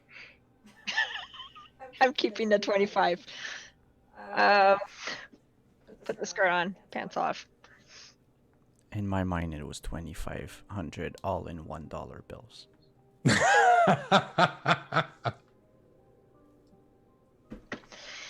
Anyway. Yeah. So tie the hair up so it looks the part. And so where is he? Second floor. Right. Has he ordered anything? Tea, dumplings, nothing more. Guess this can go into the tea. If you bring him a refill, yes. It needs to be ingested or inhaled. It's up to you. Ingested. I don't want to inhale it.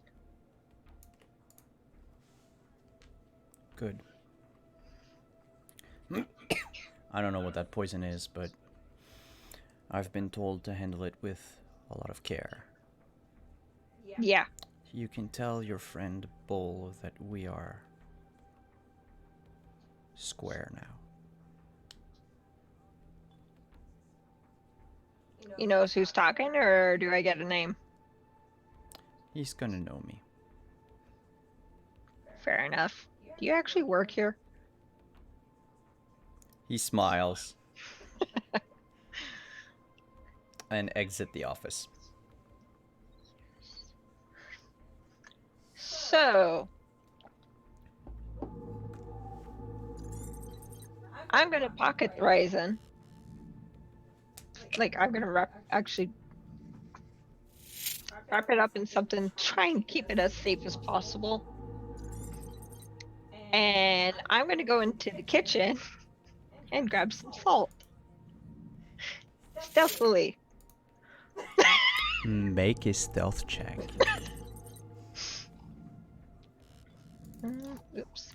2 seconds. This tea is kind of salty. Haha, it's salty.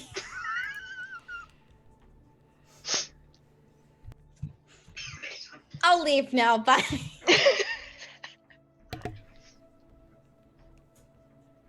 So yeah, I make salty tea. With an 18? Please work, please work, please work.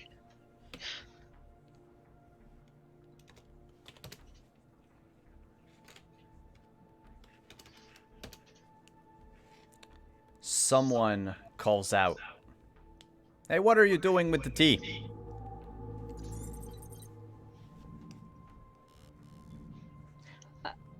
I thought that was sugar. We It's don't not. put anything in the tea. It's up to the patrons to decide what they want in it. Now throw it in the trash and start again.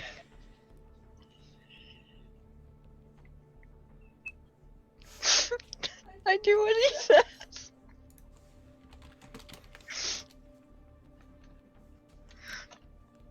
Do you attempt again? Because if you do, you could try it. However, you're going to have to take the other modifier called performing secretly. Because you're going to have to try very hard to avoid being seen this time.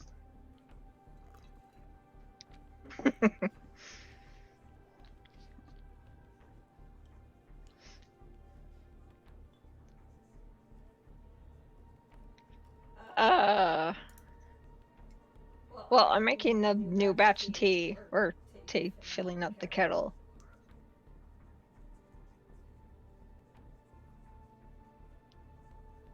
Is there any way I could just like sleight of hand the sugar or salt, whatever, anything, and then just go up, like not put it in, but like just keep it hidden and then go up with the kettle as if.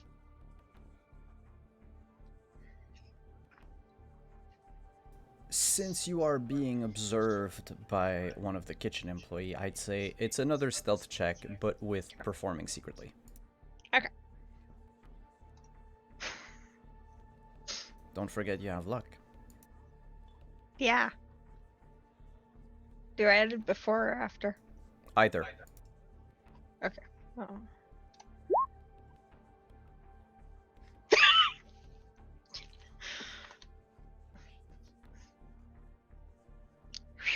You easily pickpocket a salt shaker. Put it in your sleeve. Take the tea kettle and leave the kitchen. Meanwhile, at the sushi bar, y'all order food, I assume. Yeah. Cool.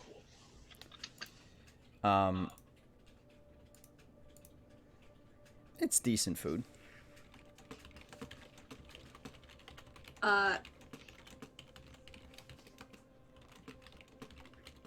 Tringe is surprisingly good at reading the menu and using chopsticks. I mean, using chopsticks is a manual task, so it's not quite surprising, but she looks really comfortable sitting here. Okay.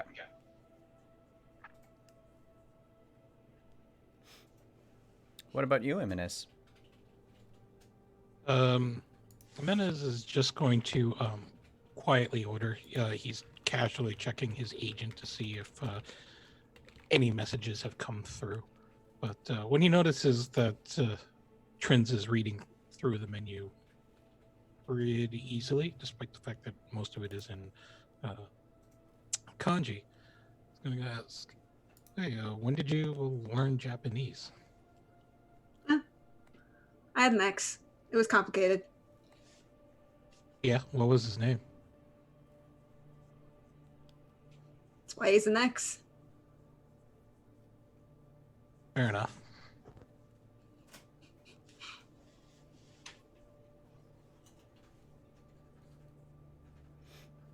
Can both of you make me a perception check during this awkward conversation?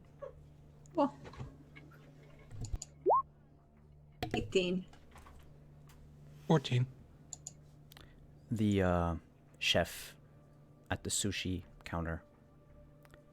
He looks a little bulky. Like artificially so. You both notice that under his chef's outfit, is a Kevlar armor.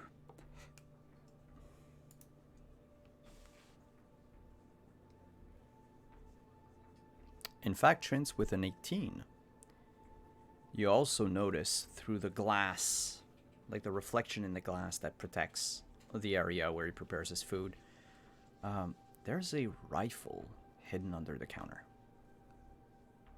Is it a type of rifle she recognizes, like mechanically? It's an assault rifle, like your average, would be an AR-15 if it was in our time. Easily customizable weapon that you can get, like a civilian can get it,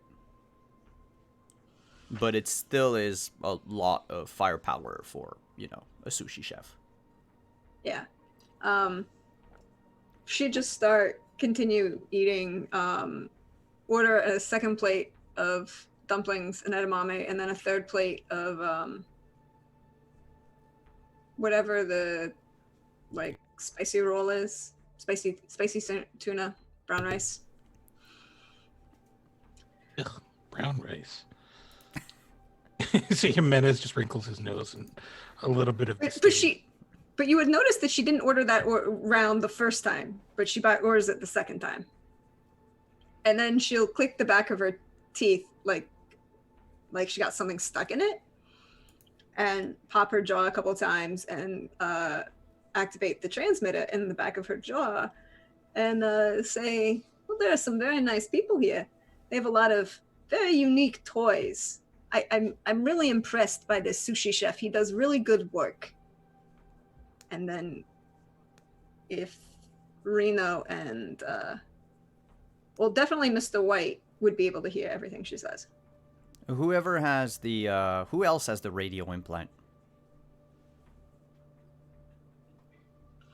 Mr. White, I know, does. Yeah, and Jimenez would hear you anyway because you're sitting right next to him. Speaking of Mr. White and Reno, let's go back upstairs for a few seconds. You are sitting/kneeling with Kiyoshishiro. He says, well, let's get to business, shall we?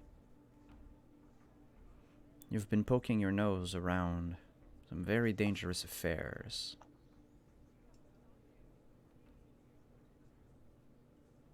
I will be blunt and upfront with you, Miss Reno. You are all in danger. But we can help. I've never not been in danger, but I'll hear you out. As you are probably aware by now, I represent a company called Arasaka. We deal in cybersecurity, physical security, armament. We also deal in computer, cyberware, technology. We were also backers of the Green New Deal back in 2030.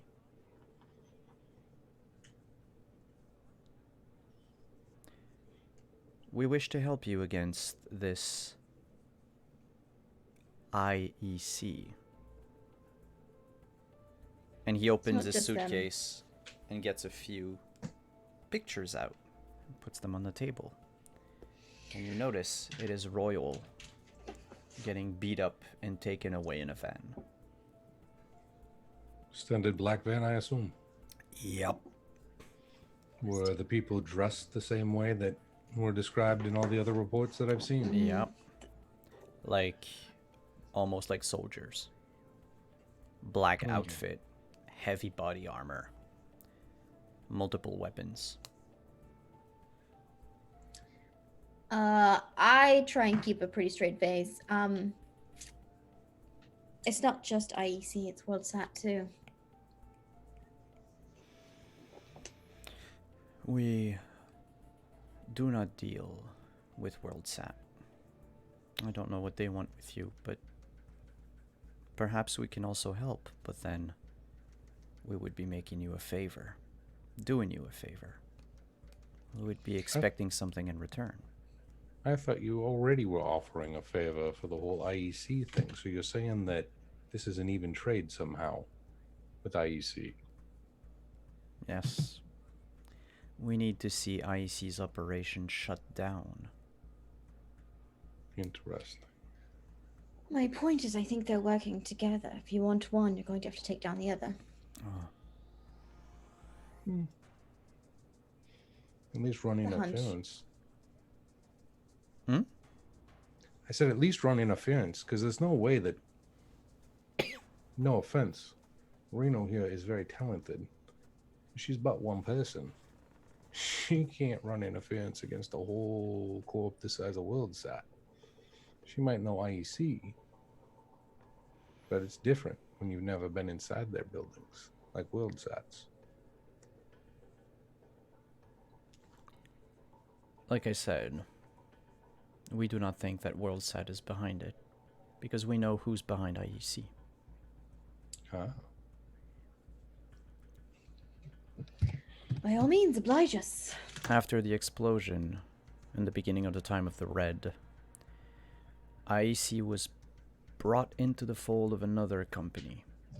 It is now a subsidiary of Militech. Uh-huh. As you might know, we in Militech have a long history. They blew up our towers and our servers. They blew up half of Night City. And now they're trying to cause even more havoc. We would like for them to stop. To understand that Arasaka will not bow or bend the knee to them. And that Night City belongs to its residents. Not to a government-owned corp that treats everyone like an enemy.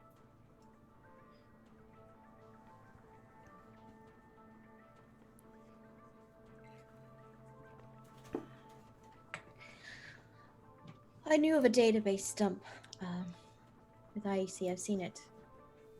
The details just about everything they've done, probably including what they've done with Militech.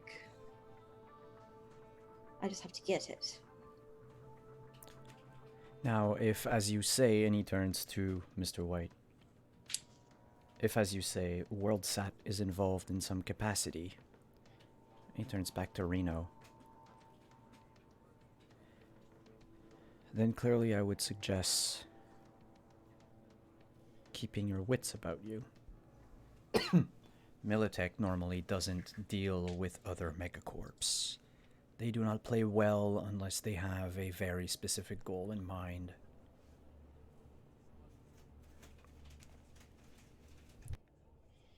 Do you have any reason or logical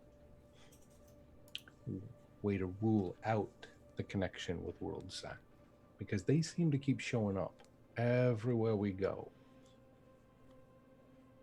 That, Mr. White, would be us doing you a favor.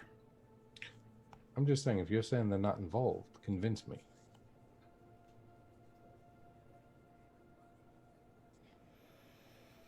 Can you make a persuasion check, please? I can. Whether or not it's persuasive is a different story. Yes. We shall see. Not bad. He says, let me make a phone call. And then he looks up again and waits for a few beats. And then immediately begins speaking Japanese. Very fast.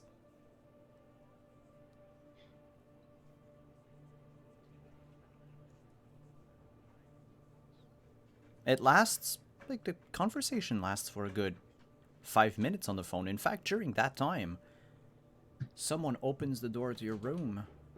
Jinx, dressed up as a waitress, comes in with a hot kettle of tea.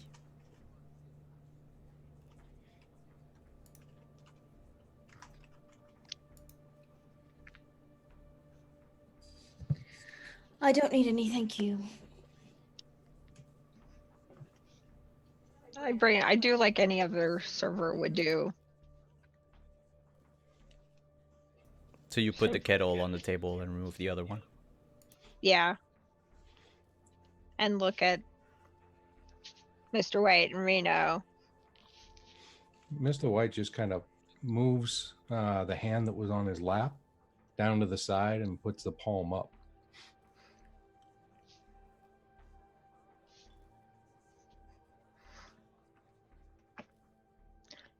So I think you're meaning passing you the rice. Mm-hmm. Okay. You gonna kill this guy? Oh my god. What? I'll pass it to you. Gonna Discreetly. pretend not to see that. Gonna pretend I didn't see nothing. Didn't see nothing. And he'll just close his hand, put it back on his lap.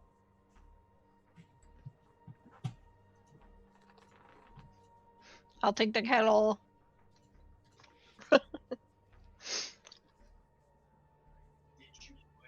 Did you put anything in the tea? Yeah, while I was walking towards,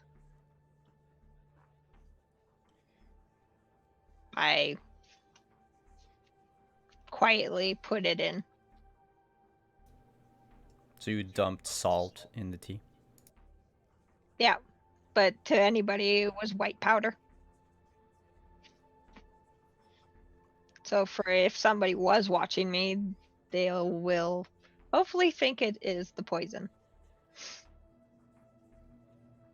He finishes his conversation, pours himself. I'm gone from that by that time. Beelining out of there. I put a lot of salt. And he pours himself a glass, looking at both Reno and Mr. White, and says, I think I may have some information for you. And that's when, Mr. White, you hear Trince's message in your ear. And at that point, Mr. White will say, I appreciate that, but before we go any further, I need to know who wants you dead and why you're enough of a message there, Asaka, that they want you dead. There's a dude at the sushi bar with an assault rifle. They tried to pay someone to poison that tea that you're drinking, which we intervened on. And at that point, he comes up and he places the vial very delicately on the table. That was a favor with no strings attached. Because you, sir, don't strike me as someone that, gets dirty enough to deserve me looking the other way. His eyes go wide. And he starts trembling. But it's personal. They want That's you. why we're here. They want you, and they didn't care about anything else but you. He looks up for a second and says, Shin. And you hear all the people on the second floor open their doors and head downstairs. Oh shit. Downstairs. Take Oh cover. shit. Oh Fast. shit. Downstairs, you notice them, Trince and Imenez and Jinx. You're almost pushed. They pushed their way past you, Jinx. These 8 businessmen pulling out guns from their suits. And they proceed to shoot up the first floor. You have a second to react as they draw their weapons and begin indiscriminately firing at whoever's on the first floor. The sushi chef bends down, picks up his rifle, removes the safety, and levels it at the staircase. Two chefs from the kitchen come in. One of them... I should change the bloody music. 'Cause, I mean, come on. No, that's a sci-fi music. What the hell? There we go. Two of the chefs come out. One of them sees one of the businessmen right at the bottom of the stairs. He reaches back with a fist, and from his forearm comes out this mantis-like blade, and he just punctures the businessman repeatedly in the chest, bringing him down as he keeps stabbing him. Jimenez, Katarina, Jinx, what do you do? You said the sushi chef brought the AK up? Yeah, and he's not aiming for either of you. So can I be, like, just having, like, because she talks with her hands, like I do, and just very negligently reach out and use the rippers to slice the barrel? I'd say make an attack roll.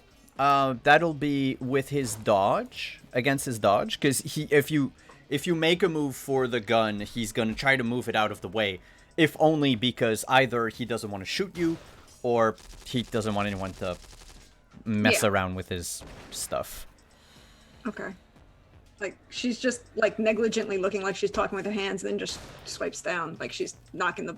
She wants to slice the barrel. Yeah. The number to beat is a 14. I roll a 20. Yeah, can you roll for damage? So that's 4. I rolled low. I'm attacking the barrel. Okay. So with 4 points of damage, you manage to not cut through the barrel, but at least swipe it aside so that his first burst will fire at the counter itself. And then she's gonna fall underneath the counter. Cause fuck getting shot anymore. Alright, you dive beneath the counter. Jimenez.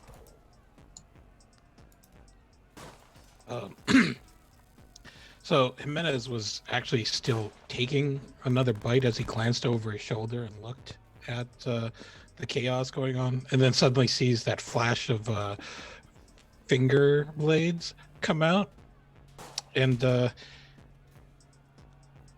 he's just going to also vault over the sushi counter and hide behind it for cover.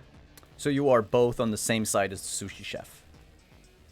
Yeah, but as he's doing okay, that, just he's him actually going to no, wait, I thought Trins was also over there. Trins remain on her side of the counter. Oh. I don't want to get closer to him. I mean, I got shot once already. I'm okay with not getting shot again. Okay. So much for diving and for cover. Anyway, so Jimenez is actually going to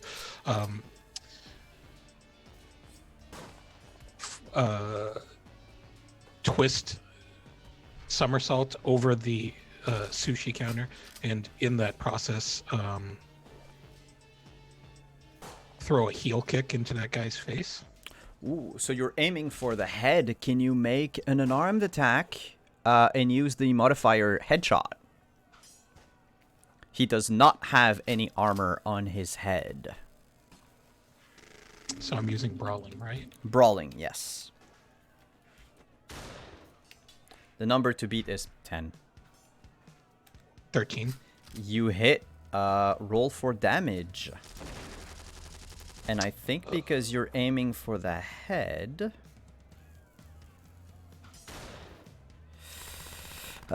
basic action... Using an object, chuck throat attack, blah blah blah. If he just clicks headshot, would that do it? Oh, the penalty for headshot was already in. It's in the attack roll. Yeah. What I'm looking for is the in Thursday Night Throwdown, aiming for the head. If you hit, damage that gets through the defender's armor is doubled, so it's double damage that you would do. So it doesn't have any location. What's your body stat? Body stat is 9.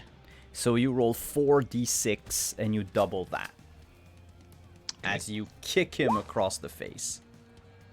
I got a 16, so that's a 32. Did you want to kill him? Not intentionally, but he didn't really hold back on this one, so. The neck snaps under the heel kick, and he just goes down limp over the counter, and then slides down. Ooh, save his armor. That's nice stuff. How about you get on the other side of the counter so you don't get fucking shot at again? Okay. She's gonna climb back over the counter.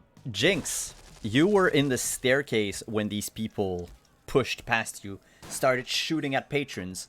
The guy right next to you turns around and sees you right there, dressed as a waitress, a server. He holds his pistol up and aims at your head. I'll activate my reflex. My reflex boost, my speedwear. Then you will act before him. And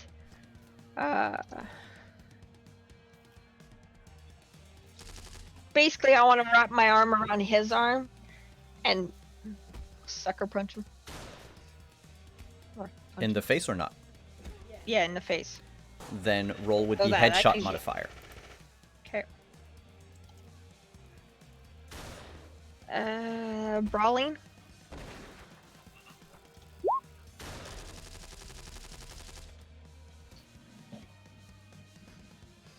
Do you want to gonna use use- luck? Yeah. You'll need 4 points of luck. Bleh. And what is your body stat? 7. So can you roll 3d6 and double it, please?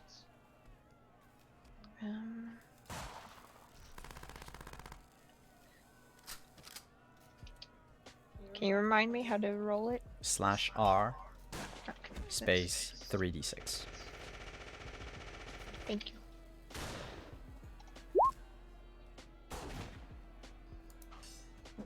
So 14, you punch him in the face, cracking his nose, like breaking his nose. He's bleeding profusely, but is not knocked out. His head rears back and comes back and tries to pull up his gun. It is now their turn, and then we'll go to Reno and Mr. White upstairs. So most of them are going to fire in the general direction of everyone. So what I'll do is I'll roll an attack roll with a -6 penalty. That the -6 basically accounts for the cover that Jimenez and Trins have.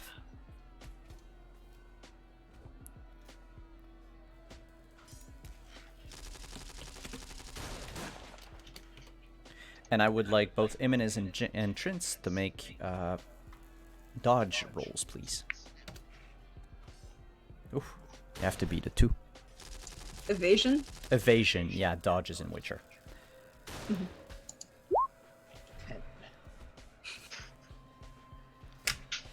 Yeah, you keep your head low, and nothing happens. I Jinx, take the sushi knife. on your turn. Okay. Jinx, seeing how you're holding on to his pistol arm, the man rears back a fist and punches you in the face. Well, make an evasion check. And the number to beat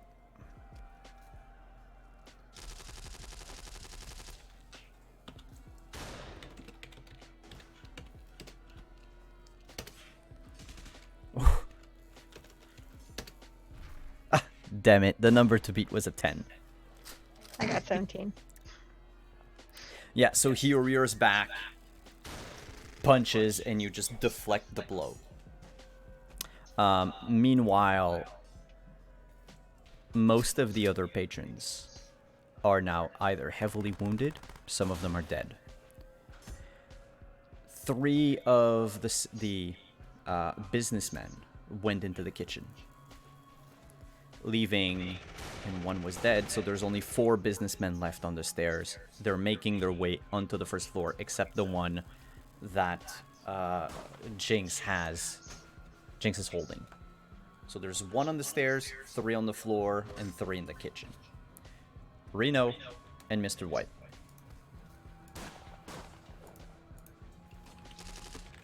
So, as I hear them all coming out and shots begin to fire, I am going to look at Kyoshi, because we're on the same side now, at least temporarily. He's older, correct? Yes, he's like 50. Okay. Well, that's not the worst. That's not that old. No, he's not, like I said, he's like middle age. Okay. I pull out my gun, and go to the doorway, kind of slowly peeking out. I'll look back over my shoulder and say, "We can get you a way out if you'd like a way out. Otherwise, I guess we'll meet another time."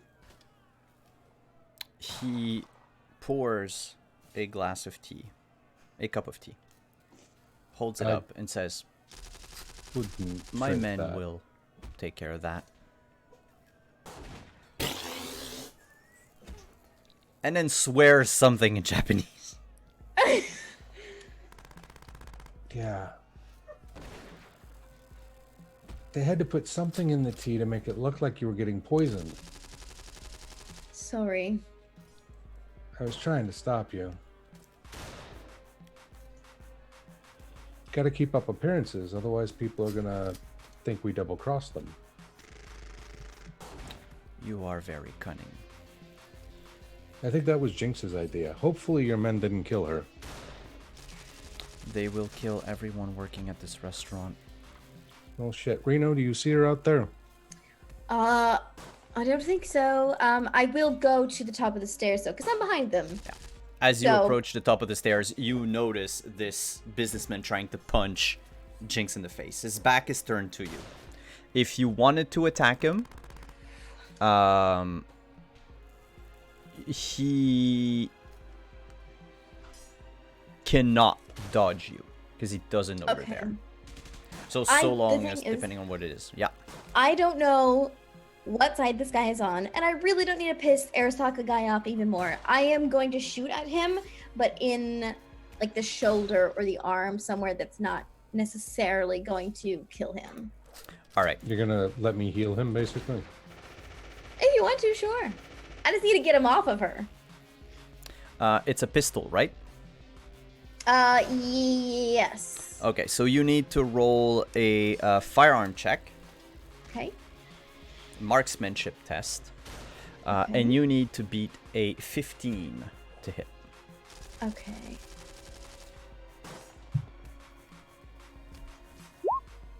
Nice. Yeah, roll for damage. Ooh, okay. And he soaks 7 points of that 8 damage with his armor. Well, Kevlar. He has a on his torso. He has a bulletproof vest under his clothes. So the hit is still it hurts like crazy. It's like getting shot at with a rubber bullet. Like it's incredibly painful, but not enough to knock the wind out of him. And he turns around, sees you, and is going to do something on his turn. Probably try to fling Jinx down the stairs. But it's now Jinx. Because you used your implant, it'll be you before Iminis and Trins. I do yell down at Jinx, and hopefully anyone else within range. I don't know if I see them, but I just Jinx. Time to go. From the top of the stairs, you would see the top of Imenes and Trince's head on the other Right. side of the sushi counter. Okay. Yep. Time to go. No shit. And I try and knock the guy out, hitting him in the back of the neck. Yeah, you're facing him, so it's... Well, he turned, Well, so 'cause yeah. he turned. Yeah, you so- can probably punch his ear. Okay. I just want to try and knock him out so that I can get free. Yeah. Make another brawl test.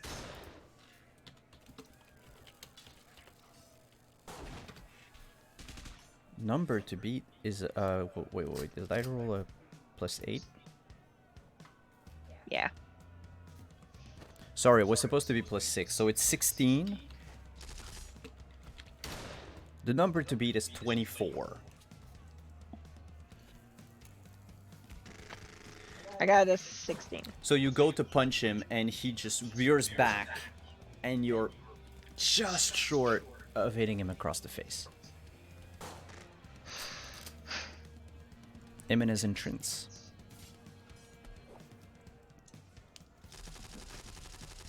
Vince is gonna take the sushi knife because it's a real nice knife. Maybe Mr. White will appreciate it. So Trince is looting the restaurant. She's gonna click her teeth and say, "So we leaving? I'm gonna stay here until somebody stops shooting." And she's just like taking like little things off the sushi counter. All right. Imenes, what are you doing? So Jimenez is going to pick up the biggest platter that he could find there and just peek over the counter to see if there's a clear path to exit the building through the front. If you hurry, I don't know what your speed is. Good question. Where It's a do I stat. keep that? Oh, Move, not speed. Speed is Witcher. Move. oh, move is 5. 5, you would need to make a roll. I would say a d10 plus 5, and you would need a. Actually, you know what? Make it an evasion check. Make it an evasion check, and we'll say it's DC 16. What if I grab Trince with me to escape? DC 23. Just 22. 22. It's a major penalty. Because you're gonna try to outrun 3 men with guns while dragging someone alongside you. And realistically, Trince is in the best place she could be, short of being in a kitchen. Yeah, that's true. No, so he's just going to not chance it, but he's going to just hang on to the platter and hope that none of the gunmen come around the counter. But he will ambush them with the platter, though, if they do. So you would want to use the platter as a weapon in case... No, what he's going to do is he's going to throw the platter at them as a distraction and then super kick through the platter into their face. I mean, you can definitely hit someone with it. Not all 3 of them. No, but I'm guessing only one could fit in at a time, so... You know, he would just sort of jam the pathway a bit. Okay. Let's go with athletics. Okay. Athletics against their dodge.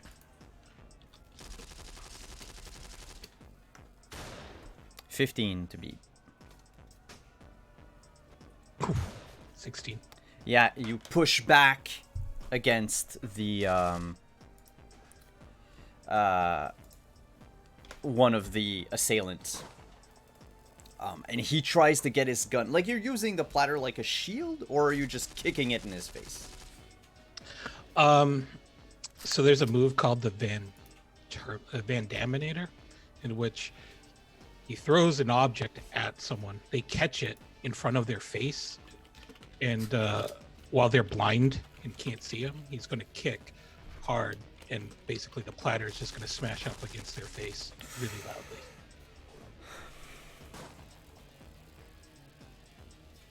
I mean, it's not gonna do as much damage. Let's go with 1 die lower than your regular unarmed, so 3d6.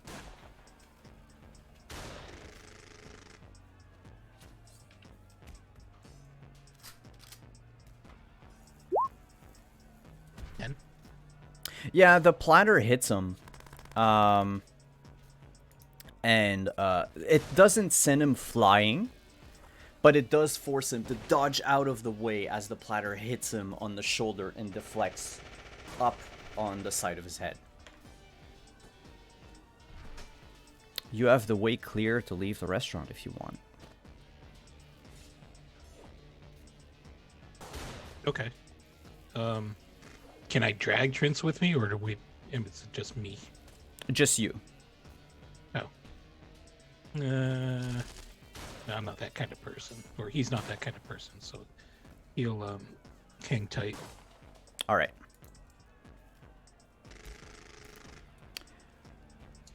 Trince, you stole... Yeah. I'm hiding, and I stole a whole bunch of wasabi in addition to the knives. You just grabbed a bottle, like a squeezable bottle of wasabi. It's like that big. That's okay. It would be a tub of a tub paste. of You actually yeah, mix to paste. Yeah, that's fine. And maybe a spatula. All right, the you're just is there a the place. takeout order there? Is there a takeout order there too? Because Jimenez is still hungry, so you know. I mean, you can just grab whatever sushi was on the counter. Well, no, because now it might be like contaminated with like bullets or something. So no, if there's like a big brown bag waiting for like a Grubhub delivery or something. Roll a d10. On an 8 or higher, there was a waiting order, a pending order. 1d10? Yeah. Got a 9. Yes, there's a bag waiting for an like Uber Eats driver to come pick it up. I think that's the biggest score we've had this entire season. Really? And yeah, so Jimenez is just going to grab the bag and lightly toss it to Trins. It's like, well, you know, snacking on later. They ordered the good shit too. The three other are still gonna shoot at Jimenez and Trins. However, they're getting closer and closer to the counter because they're basically walking forward, firing their pistol at the same time and reloading. You don't know how many bullets they have in total, but they seem like they don't care about counting.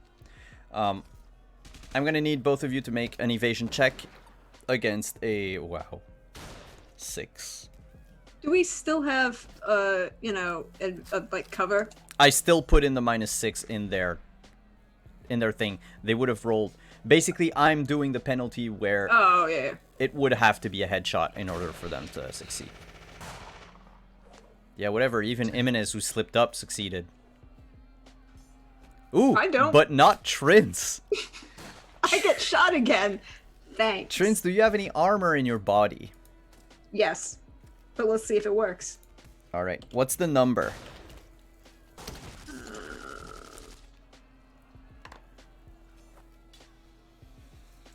4, I think. 4? Yeah, that would make sense if it's like leather. Yeah. So you take 16 points of damage minus 4. That's a 12. Great. As you Cool. reach up to grab the bag, you feel a burning sensation on the back of your hand as a bullet just grazes and cuts you across the hand. Take 12 points of damage for 1 bullet? Well, sure. Whatever, it's narrative. But yes, you took 12 points of damage. Are you bleeding She's out? bleeding. 'Cause I'll change my description. She's not bleeding out. She is, however, bleeding profusely. So instead, It's just under half. Oh, then yeah, it went right through your forearm. Yeah. Like through the vein. You're Yeah, bleeding. Yeah. I like this dress. Reno from Gonna a top. sue somebody. Yeah. Oh, I forgot before Reno. Jinx. I'm gonna try to push you down the stairs. With a 13, can you dodge out of that? Evasion. Yeah. Girl, you better. Nice. Yeah, he tries to kick you down the stairs, and you now have both his arm and his leg caught. Suplex. Suplex. Can I try a suplex? Well, not right now because it's Reno and Mr. White's turn. Okay. Do I see any way of clearing out a path for Jimenez and Trends to get back up this way, or for us to all get out of the? Like, is there? Can I see a straight shot for getting us out of here? Because I'm assuming I can see Trends getting shot.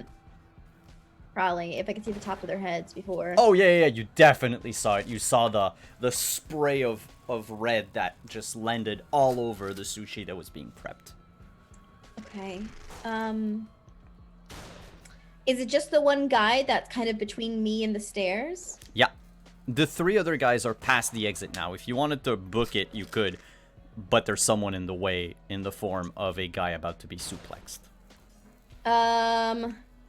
I am gonna. Okay, yeah, fuck it. I'm better. I'm more manual anyway. I am just gonna haul myself down the stairs and just sucker punch him in the jaw. All right, make a headshot brawl attack. Okay. He cannot dodge, so long as you roll a 10 or above, you're good. Okay. Would that be brawling or big nuts? Big knucks for you. Okay. It's gonna go. Oh. That hits. Oh, okay. Okay. It's an I'll take 11. I said as long as it's above a 10. 24 points of damage. Your fist with your enhanced knuckles buries itself in the back of his head. It's not just knock him in unconscious. You touch jello. Oh, just a brain of pudding. That's good.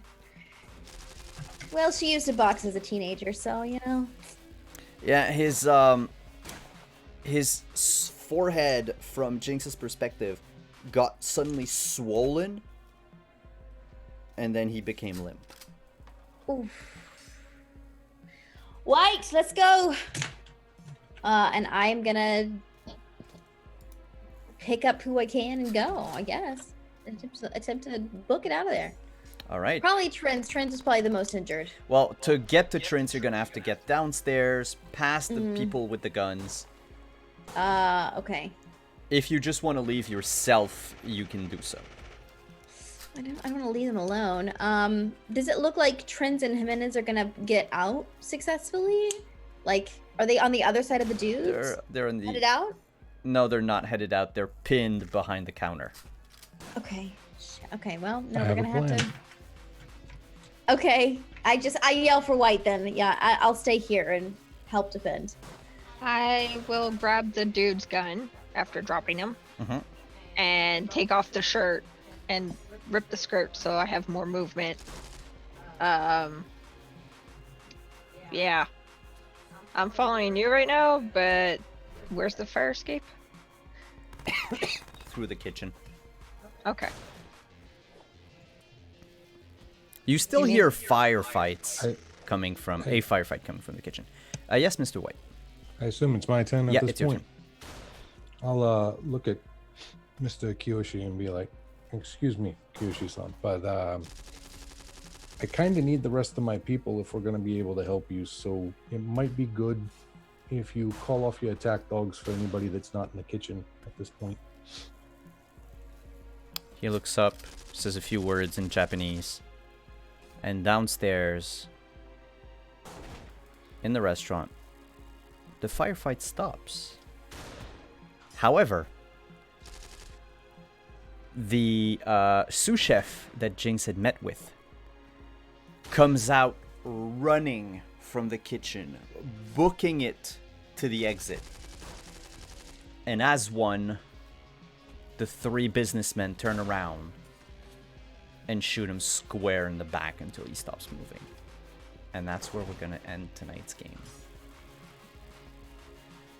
Woo! Oh boy. Oh boy. That was a thing. Yeah. I need to go get my pants. Just one piece, Simon. I would have said thank you. I wouldn't have been rude about it. I figure As soon as you're he Mr. spoke. White. So how was your first mission? Well, we'll see next time. We'll see.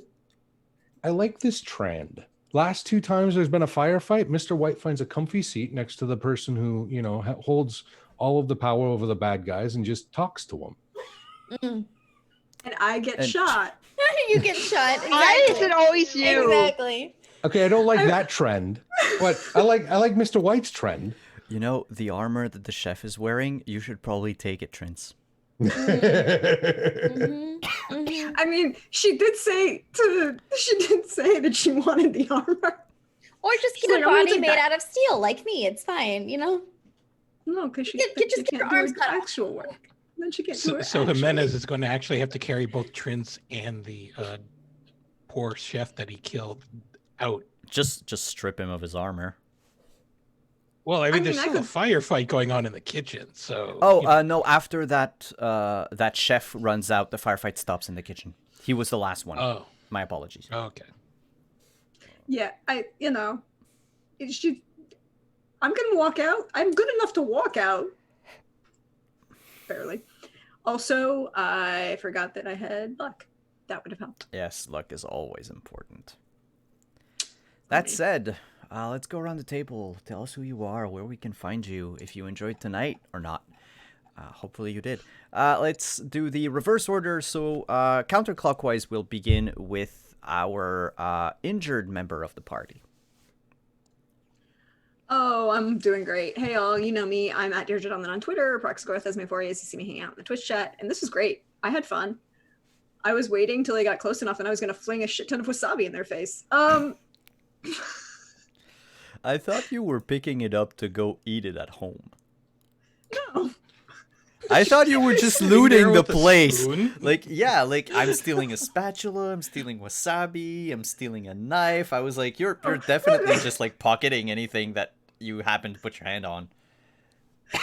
No, she's stealing the knives. She's liberating the knives for Mr. White because they seem like a nice thing for him. And she's a nice person. The wasabi and the spatula was literally just go fling it across the room in their face. Because she can't. Yeah.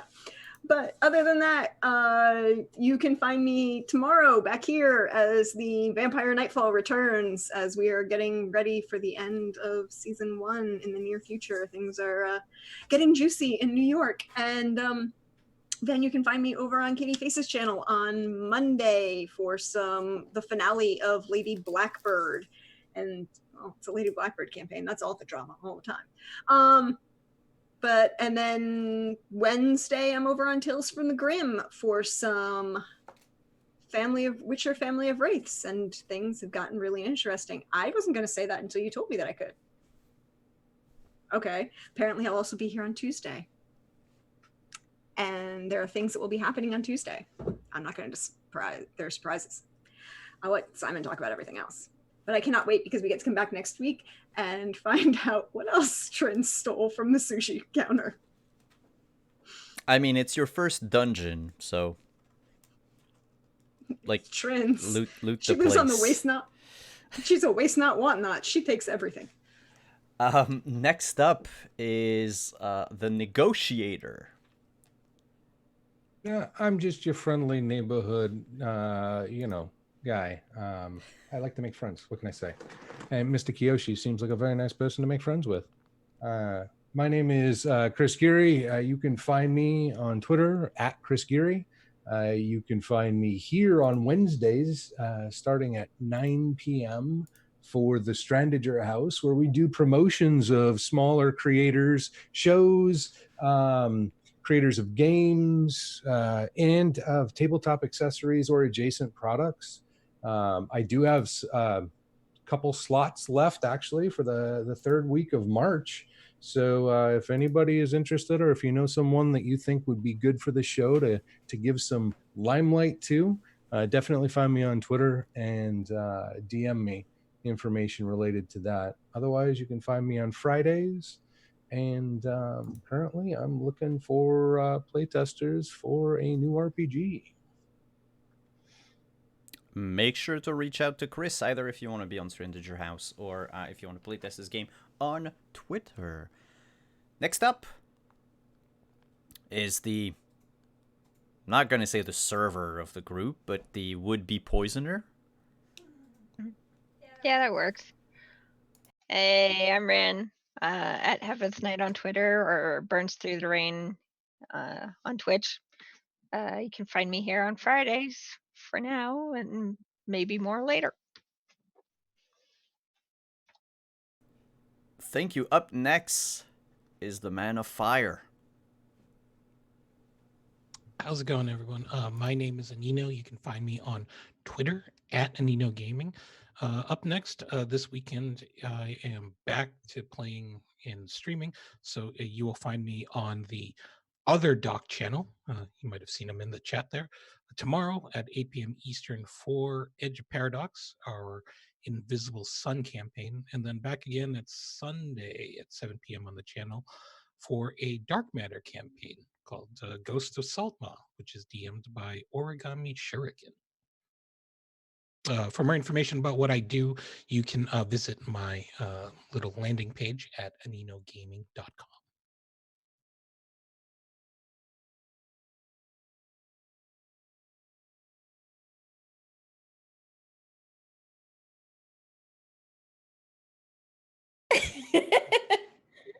We'll take it. Yeah, I'm Adelaide Gardner, Adelaide on Twitter. This game was fucking terrible, and I hated every second of it. I know. I'm really glad that this is a weekly game now. I really enjoy this game. Next I have on Tuesday, I have on Robbie Rolling's channel the second to last episode of season 3 of our show Return of the Gift, which is a 5e game. So that should be a very exciting finale pretty soon. So yep, that's it. That's all me. And I am Simon at Wondering DM. Thank you, everyone, for coming. Thank you to all of you who donated. Thank you for the hype train. Thank you for all the bits. Thank you for all the subs. Thank you. Congratulations to all of our winners. Thank you to all of you watching on YouTube. It's always greatly appreciated to know that we have fans on the other platform. You can find me here tomorrow for some Vampire Nightfall as I reprise the role of Sid, the vampire private detective, and lifelong partner of one Alexander something. I don't remember his last name. Whatever. Because, you know, I care about him. Then you can find me over on the Onyx Path on Monday for the finale of Seattle by Streetlight. And then we'll probably fight a demon goose. Then on Tuesday is the premiere of The Witcher Legacy, the campaign that we are doing in collaboration with Tales from the Grim. We will have Deirdre will be back as a guest character, as her character from the Wednesday stream, only this time she'll be featured in a flashback sequence with 2 of our players.